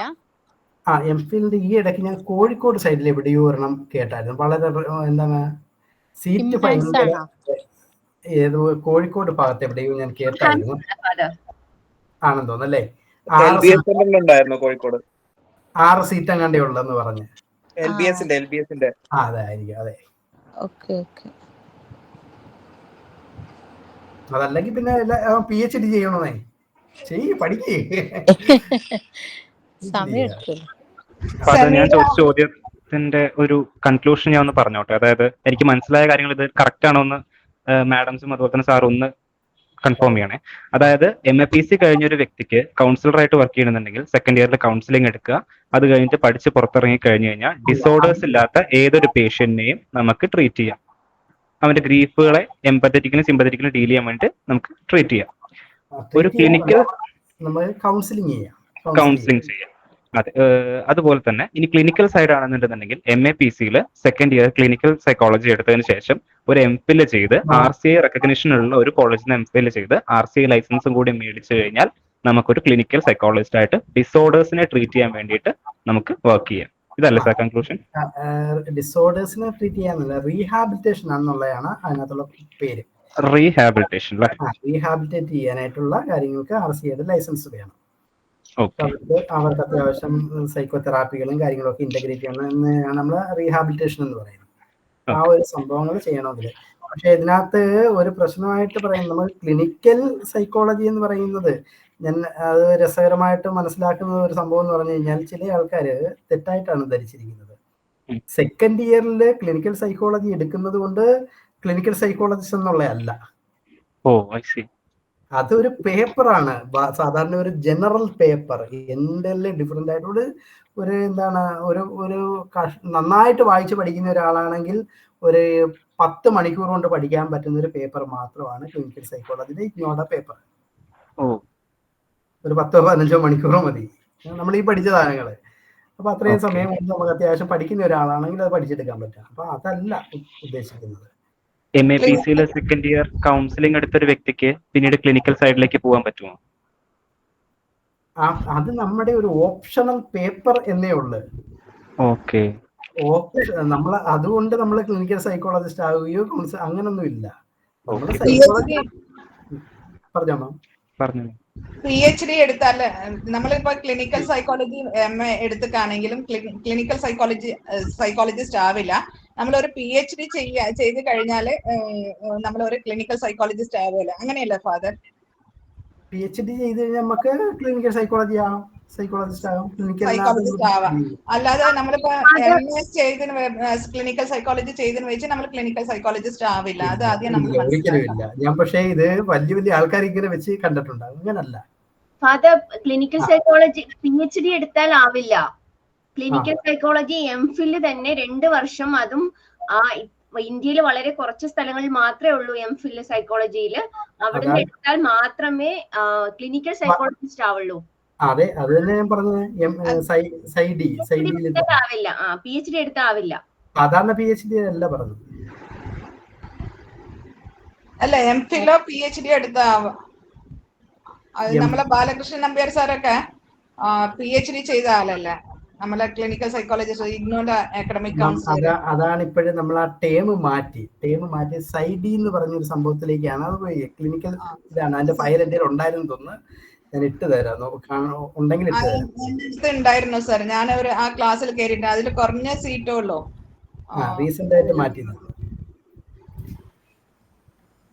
സാർ. കഴിയുന്നതും ഈ സൂസൈഡിന്റെ കേസൊക്കെ വരുമ്പോഴത്തേക്ക് നമ്മൾ സൈക്കാട്രിസ്റ്റിനെ റെഫർ ചെയ്യുന്നതല്ലേ സാർ നല്ലത്? അത് നമ്മളിപ്പം എന്തെങ്കിലും സംസാരിച്ച് അപ്പോഴത്തേക്ക് അവരെപ്പോഴാ നമുക്ക് എപ്പോഴും അവരെ സേഫ് ആണോ എന്നുള്ളത് നമുക്ക് ഉറപ്പ് വരുത്താൻ പറ്റില്ല. അപ്പൊ പെട്ടെന്ന് അവരെന്തെങ്കിലും ചെയ്ത് കാണെങ്കിൽ നമ്മൾ ബുദ്ധിമുട്ടും അല്ലേ? അപ്പൊ അത് മാത്രമല്ല, കഴിയുന്നതും അവർക്ക് മെഡിക്കേഷൻ ഒക്കെ വേണ്ടി വരുമല്ലോ. അപ്പൊ കഴിയുന്നതും അവരെ എത്ര സേഫ് ആക്കാൻ പറ്റുമോ അത്ര വേഗത്തിൽ. എനിക്ക് പറയാനായിട്ടുള്ളത്, നമ്മൾ ഈ ക്ലിനിക്കൽ സൈക്കോളജിയുടെ വശങ്ങൾ പഠിക്കുന്നതെല്ലാം കൗൺസിലിംഗ് ഫോക്കസ് ചെയ്താണ് പഠിക്കുന്നതെങ്കിൽ അതിന്റെ ഉപയോഗം എന്ന് പറഞ്ഞു കഴിഞ്ഞാൽ, ഇങ്ങനെയുള്ള രോഗാവസ്ഥകൾ കാണുവാണെങ്കിൽ യു ഷുഡ് നോട്ട് ട്രീറ്റ് എന്നുള്ളത് മനസ്സിലാക്കാൻ വേണ്ടിയാണ്. മനസ്സിലായോ മാം? ഞാൻ പറഞ്ഞ മനസ്സിലായോ? നമ്മൾ ഈ ക്ലിനിക്കൽ സൈക്കോളജികളും കാര്യങ്ങളും പറയുന്ന ഇന്ന രോഗങ്ങളാണെങ്കിൽ നമ്മൾ വെച്ചുകൊണ്ടിരിക്കരുത് എന്ന് മനസ്സിലാക്കി അത് വേറെ ഒരാളെ, കോമ്പിറ്റന്റ് ആയിട്ടുള്ള ഒരാളെ ഏൽപ്പിക്കാൻ വേണ്ടിയാണ് നമ്മൾ ഇത് പഠിക്കുന്നത്. അപ്പൊ ആ ഫോക്കസിലൊന്ന് മറിച്ചുകൂടി ചിന്തിക്കുക. ഡിപ്രഷനും അതുപോലെ തന്നെയല്ല സാർ? ഡിപ്രഷനും നമ്മള് ഡിപ്രഷൻ നമുക്ക് ഈ മെഡിറ്റേഷനും കൊടുക്കാൻ പറ്റും, അങ്ങനെയൊന്നും കൊടുക്കാൻ പാടില്ല. ഇതൊന്നും അധികം ആൾക്കും അറിയാതെയൊക്കെ പോകും. അപ്പം അല്ലേ, പെട്ടെന്ന് തന്നെ ഡിപ്രഷനും. അതുകൊണ്ടാണ് അതിന്റെ ക്രൈറ്റീരിയകള് മൈൽഡ് ആണോ, സിവിയർ ആണോ, പ്രൊഫൗണ്ട് ആണോ ഒക്കെ പറഞ്ഞില്ലേ. ഓരോന്നിനും സാധാരണ ചിലപ്പോഴൊക്കെ പെട്ടെന്ന് ക്ലിനിക്കൽ ഡിപ്രഷനിലേക്കൊക്കെ പോയാൽ എൻ്റെ ഡിഫറെന്റ് ആണ്. മെഡിസിൻ നമുക്ക് നിർബന്ധമാണ്. അപ്പൊ ഈ ഡിപ്രസിന്റെ സ്റ്റേറ്റുകൾ മനസ്സിലാക്കുക എന്നുള്ളതാണ്. ഇപ്പൊ നമുക്ക്, ഞാനിപ്പോ ചെറുതായിട്ട് എനിക്കൊരു വിഷമം വന്നു, ചെറിയൊരു മൂഡ് ഓഫ് ആണ് എന്ന് പറഞ്ഞാൽ ഡിപ്രസീവ് പേഷ്യന്റ് അല്ല. പക്ഷെ അത് എനിക്ക് കൗൺസിലിങ്ങിനകത്തൂടെ ഒരാൾ കാര്യങ്ങൾ സംസാരിക്കുന്നതിലൂടെയൊക്കെ എനിക്ക് ഓക്കെ ആകും. പക്ഷേ മാനസികമായിട്ടുള്ള ഒരു ഡിപ്രഷനുള്ള ഒരാളെ എനിക്ക് കൈകാര്യം ചെയ്യാൻ പറ്റത്തില്ല. അത് നമ്മൾ മെഡിക്കേഷൻ ആവശ്യമുണ്ടെങ്കിൽ അതിന് വേണ്ടി റെഫർ ചെയ്യുക എന്നുള്ളതാണ്. കാരണം അത് റെഫർ ചെയ്യണമെങ്കിൽ നമ്മൾ ഈ കാര്യങ്ങൾ അറിയണം. കാരണം ഇതറിഞ്ഞെങ്കിലേ നമുക്ക് ഇതാണെന്ന് തിരിച്ചറിയാൻ പറ്റത്തുള്ളൂ. അതിനാണ് നമ്മളിത് പഠിക്കുന്നത്. പ്രോപ്പർ ആയ ഇന്റേൺഷിപ്പ് സൈക്കാട്രി ഹോസ്പിറ്റലിൽ നിന്ന് കഴിഞ്ഞാൽ തന്നെ നമുക്കതെല്ലാം മനസ്സിലാവും ഫാദർ. അതെ അതെ, ഇന്റേൺഷിപ്പ് ഒരിക്കലും നമ്മൾ പ്രോപ്പർ ആയി ചെയ്തില്ലെങ്കിൽ ഇതൊന്നും മനസ്സിലാവില്ല. അതെ. അതുപോലെ ബൈപോളർ 1 വേഗത്തിൽ തന്നെ നമ്മൾ ഹോസ്പിറ്റലൈസ് ചെയ്യണമല്ലോ സർ? ബൈപോളർ എല്ലാം പ്രശ്നക്കാരാണ്. ഫാദർ, ഒരു സംശയം കൂടിയുണ്ട്. നമ്മളിപ്പോ MAPC കൗൺസിലിംഗ് സൈക്കോളജി എടുത്ത് നമ്മൾ ക്ലിയർ ചെയ്തു. അതിനുശേഷം നമുക്ക് ക്ലിനിക്കലിലേക്ക് പോകണം, ക്ലിനിക്കൽ സൈക്കോളജി ഓപ്റ്റ് ചെയ്യണമെന്നുണ്ടെങ്കിൽ എന്താ ചെയ്യുക? അതിൻ്റെ ഒരു ചാൻസ് എനിക്ക് വലിയ പിടുത്തമില്ല. പക്ഷെ അതങ്ങനെ പ്രശ്നമൊന്നും ഉണ്ടാകത്തില്ല. നമ്മുടെ സർട്ടിഫിക്കറ്റിനകത്തോ കാര്യങ്ങളിലോ ഒന്നും നമ്മുടെ ഫോക്കസ് ഓഫ് ഏരിയ ഒന്നും എഴുതാറില്ലല്ലോ. എഴുതി കണ്ടിട്ടുണ്ടോ? നമ്മുടെ സർട്ടിഫിക്കറ്റിനകത്ത് രജിസ്ട്രേഷൻ മാറ്റ ഫീ അടച്ചാൽ അങ്ങനെ എന്തോ സൈറ്റിൽ എന്തോ കാണാറുണ്ട്. നമ്മളിപ്പോ ഇഗ്നോയില് നമുക്ക് 3 സെക്കൻഡ് ഇയറിലെ 3 ഓപ്ഷണൽ പേപ്പറുകളാണ്. 1 HR ആണെന്ന് തോന്നുന്നു, 2 കൗൺസിലിംഗ്, 3 ക്ലിനിക്കൽ. ഇത് നമ്മുടെ ചോയ്സ് ആണ്, ചോയ്സ് ഓഫ് പേപ്പറാണ്. നമുക്ക് ഇഷ്ടമുള്ള ഒരു പേപ്പർ എടുക്കാം. ആ പേപ്പറിനെ ബേസ് ചെയ്ത് നമുക്ക് തരുന്ന സർട്ടിഫിക്കറ്റിനകത്ത് അവരൊന്നും എഴുതാറില്ലെന്നാണ് എൻ്റെ അറിവ്. പക്ഷേ MSW അതേ രീതിയിൽ എഴുതാറുണ്ട്. MSW ഇൻ കൗൺസിലിംഗ്, MSW ഒന്നും പറഞ്ഞുള്ളതുണ്ട്, MSW ഇൻ കൗൺസിലിംഗ് എന്ന് പറഞ്ഞ് ഇങ്ങനെ എഴുതാറുണ്ട്. പക്ഷെ ഇതിനകത്ത് എനിക്ക് തോന്നുന്നില്ല അങ്ങനെ എഴുതുന്നത്. എല്ലാവർക്കും എന്താണ് MAPC MA ഇൻ സൈക്കോളജി എന്ന് മാത്രമേ കൊടുക്കത്തുള്ളൂ എന്നാണ് എൻ്റെ അറിവ്. ഇല്ല, സർട്ടിഫിക്കറ്റ് കിട്ടിയില്ല. പിന്നെ നമ്മൾ പേപ്പർ ക്ലിയർ ചെയ്തേ ഉള്ളൂ. അപ്പൊ അത് ഒന്ന് ഇപ്പൊ ഇങ്ങനെ പറയുന്നത് കേൾക്കുമ്പോൾ ഞാൻ കൗൺസിലിംഗ് ആയിരുന്നു എടുത്തത്. അപ്പൊ കൗൺസിലിംഗിനെക്കാളും ക്ലിനിക്കലാണ് കുറച്ചുകൂടെ നല്ലത്, അതിൽ നിന്ന് കുറച്ചുകൂടി ഡെപ്ത് ആയിട്ട് പഠിക്കാൻ പറ്റുമെന്ന് പറയുന്നത് കേട്ടപ്പോ അതുകൂടെ MSW എടുത്തൂടെ? ഇനി ക്ലിനിക്കിൽ വെച്ച് നമുക്ക് ക്ലാസ് ഒക്കെ അറ്റൻഡ് ചെയ്യുന്നില്ലേ? അപ്പൊ അത് നമ്മുടെ തെറ്റിദ്ധാരണയാണ്. മാം, നിങ്ങൾ വിചാരിക്കുന്ന മാതിരി ഇപ്പൊ ഞാൻ പറഞ്ഞില്ലേ, എനിക്ക് ഇത് അറിയാം. എന്താ വെച്ചാല് ഇത് ഓപ്ഷൻ മാറണമെങ്കിൽ നിങ്ങൾ ഒരു മെയിൽ അയക്കോ റീജിയണൽ സെന്ററിലേക്ക്. എന്നിട്ട് പിന്നെ ഒരു DD എടുക്കണം. പിന്നെ റീജിയണൽ സെന്ററിൽ ഡയറക്റ്റ് പോയിക്കാണെങ്കിൽ നിങ്ങൾക്ക് അപ്പം തന്നെ മാറ്റി കിട്ടും. അല്ലാതെ നമ്മൾ മെയിൽ അയച്ചിട്ട് നിൽക്കുകയാണെങ്കിൽ മാറ്റി കിട്ടില്ല. ഞാൻ അങ്ങനെ ഒരുപാട് ആൾക്കാർക്ക് പറഞ്ഞു കൊടുത്തിട്ട് അങ്ങനെ ഓപ്ഷൻ അധികം ആൾക്കാരെ മാറ്റിയിട്ടുണ്ട്. ഏത് റീജിയണൽ സെന്ററാ മാം? ഏത് റീജിയണൽ സെന്ററാണ്? വടകരയാണ്. അവിടെ മാം ഒരു മെയിൽ അയച്ചിട്ട് അവിടെ പോയിട്ട് പ്രമീല മാഡത്തിനോട് പറഞ്ഞാൽ മതി കേട്ടോ. അതൊക്കെ അവിടെ നിന്ന് വേഗം ചെയ്ത് കിട്ടും. നമ്മൾ ഡയറക്റ്റ് പോണം. ക്ലിയർ ആയി, കംപ്ലീറ്റ് ക്ലിയർ ആയി, വൈവ അടക്കം നമ്മളത് ക്ലിയർ ആയി. ക്ലിയർ ആയി കഴിഞ്ഞാൽ ഒന്നും ചെയ്യാൻ പറ്റില്ല. നമ്മള് അത് കഴിഞ്ഞു, ഇനി കഴിഞ്ഞു, സാറ്റിസ്ഫൈഡ്. ഇനി സാറിന്റെ വർക്ക്ഷോപ്പുകൾ ഓഫ്ലൈൻ അറ്റൻഡ് ചെയ്യുക, MSW ചെയ്യുക, എന്തൊക്കെ ഓപ്ഷൻ ഉണ്ട്? ശരി. മാം, ക്ലിനിക്കലിന്റെ പേപ്പേഴ്സ് എല്ലാം തന്നെ MAPCയുടെ തന്നെ പേപ്പേഴ്സ് ഓൺലൈനിൽ അവൈലബിൾ ആണ്. അതായത് നമ്മുടെ ടെക്സ്റ്റ് ബുക്കിന്റെ PDF വേർഷൻസ് അവൈലബിൾ ആണ്. അപ്പൊ നമുക്ക് ഇൻഡെപ്ത് പഠിക്കാൻ വേണ്ടിയിട്ടില്ലേ, അപ്പം അത് ഓൺലൈനിൽ നിന്ന് ഡൗൺലോഡ് ചെയ്തെടുത്തിട്ട് വായിച്ചാൽ മതിയായിരിക്കും. Thank you. ഇപ്പൊ സാറിന്റെ ക്ലാസ് തന്നെ ഇപ്പൊ നമ്മൾ അതിൽ പഠിക്കുന്ന പാത്തോളജിയിൽ പഠിക്കുന്ന എല്ലാ ഡിസോർഡേഴ്സും ഇപ്പൊ സാറ് എടുത്ത്, പിന്നെ ഉള്ളത് തെറാപ്യൂട്ടിക്കും ഡയഗ്നോസിസും 2 പേപ്പറാണ് എക്സ്ട്രാ ഉള്ളത്. അപ്പൊ നിങ്ങൾ ഏത് ബാച്ചാണ് മാം? ഏത് വർഷമാണ്? നമ്മളിപ്പം ചെയ്തു കഴിഞ്ഞു. നിങ്ങൾ 21 ആണോ? 21 ആണ്. അപ്പൊ ഞങ്ങൾ ഓൾ ബാച്ചസ് ഗ്രൂപ്പിൽ ഇല്ല? ഉണ്ട്, നിങ്ങളുടെ ഗ്രൂപ്പിലുണ്ട്. ഉണ്ടല്ലേ? അപ്പൊ ഞാൻ എത്രയോ പ്രാവശ്യം പറഞ്ഞതാണല്ലോ മാറ്റാനൊക്കെ. ഞങ്ങൾ ഇന്റേൺഷിപ്പ് ചെയ്തത്. Thank you father. Thank you. Good night. ഇത് കൊടുക്കാനുണ്ട്. നിങ്ങളുടെ നോട്ട് ഞാൻ നാളെ ഇടാം. Thank you so much. Thank you so much.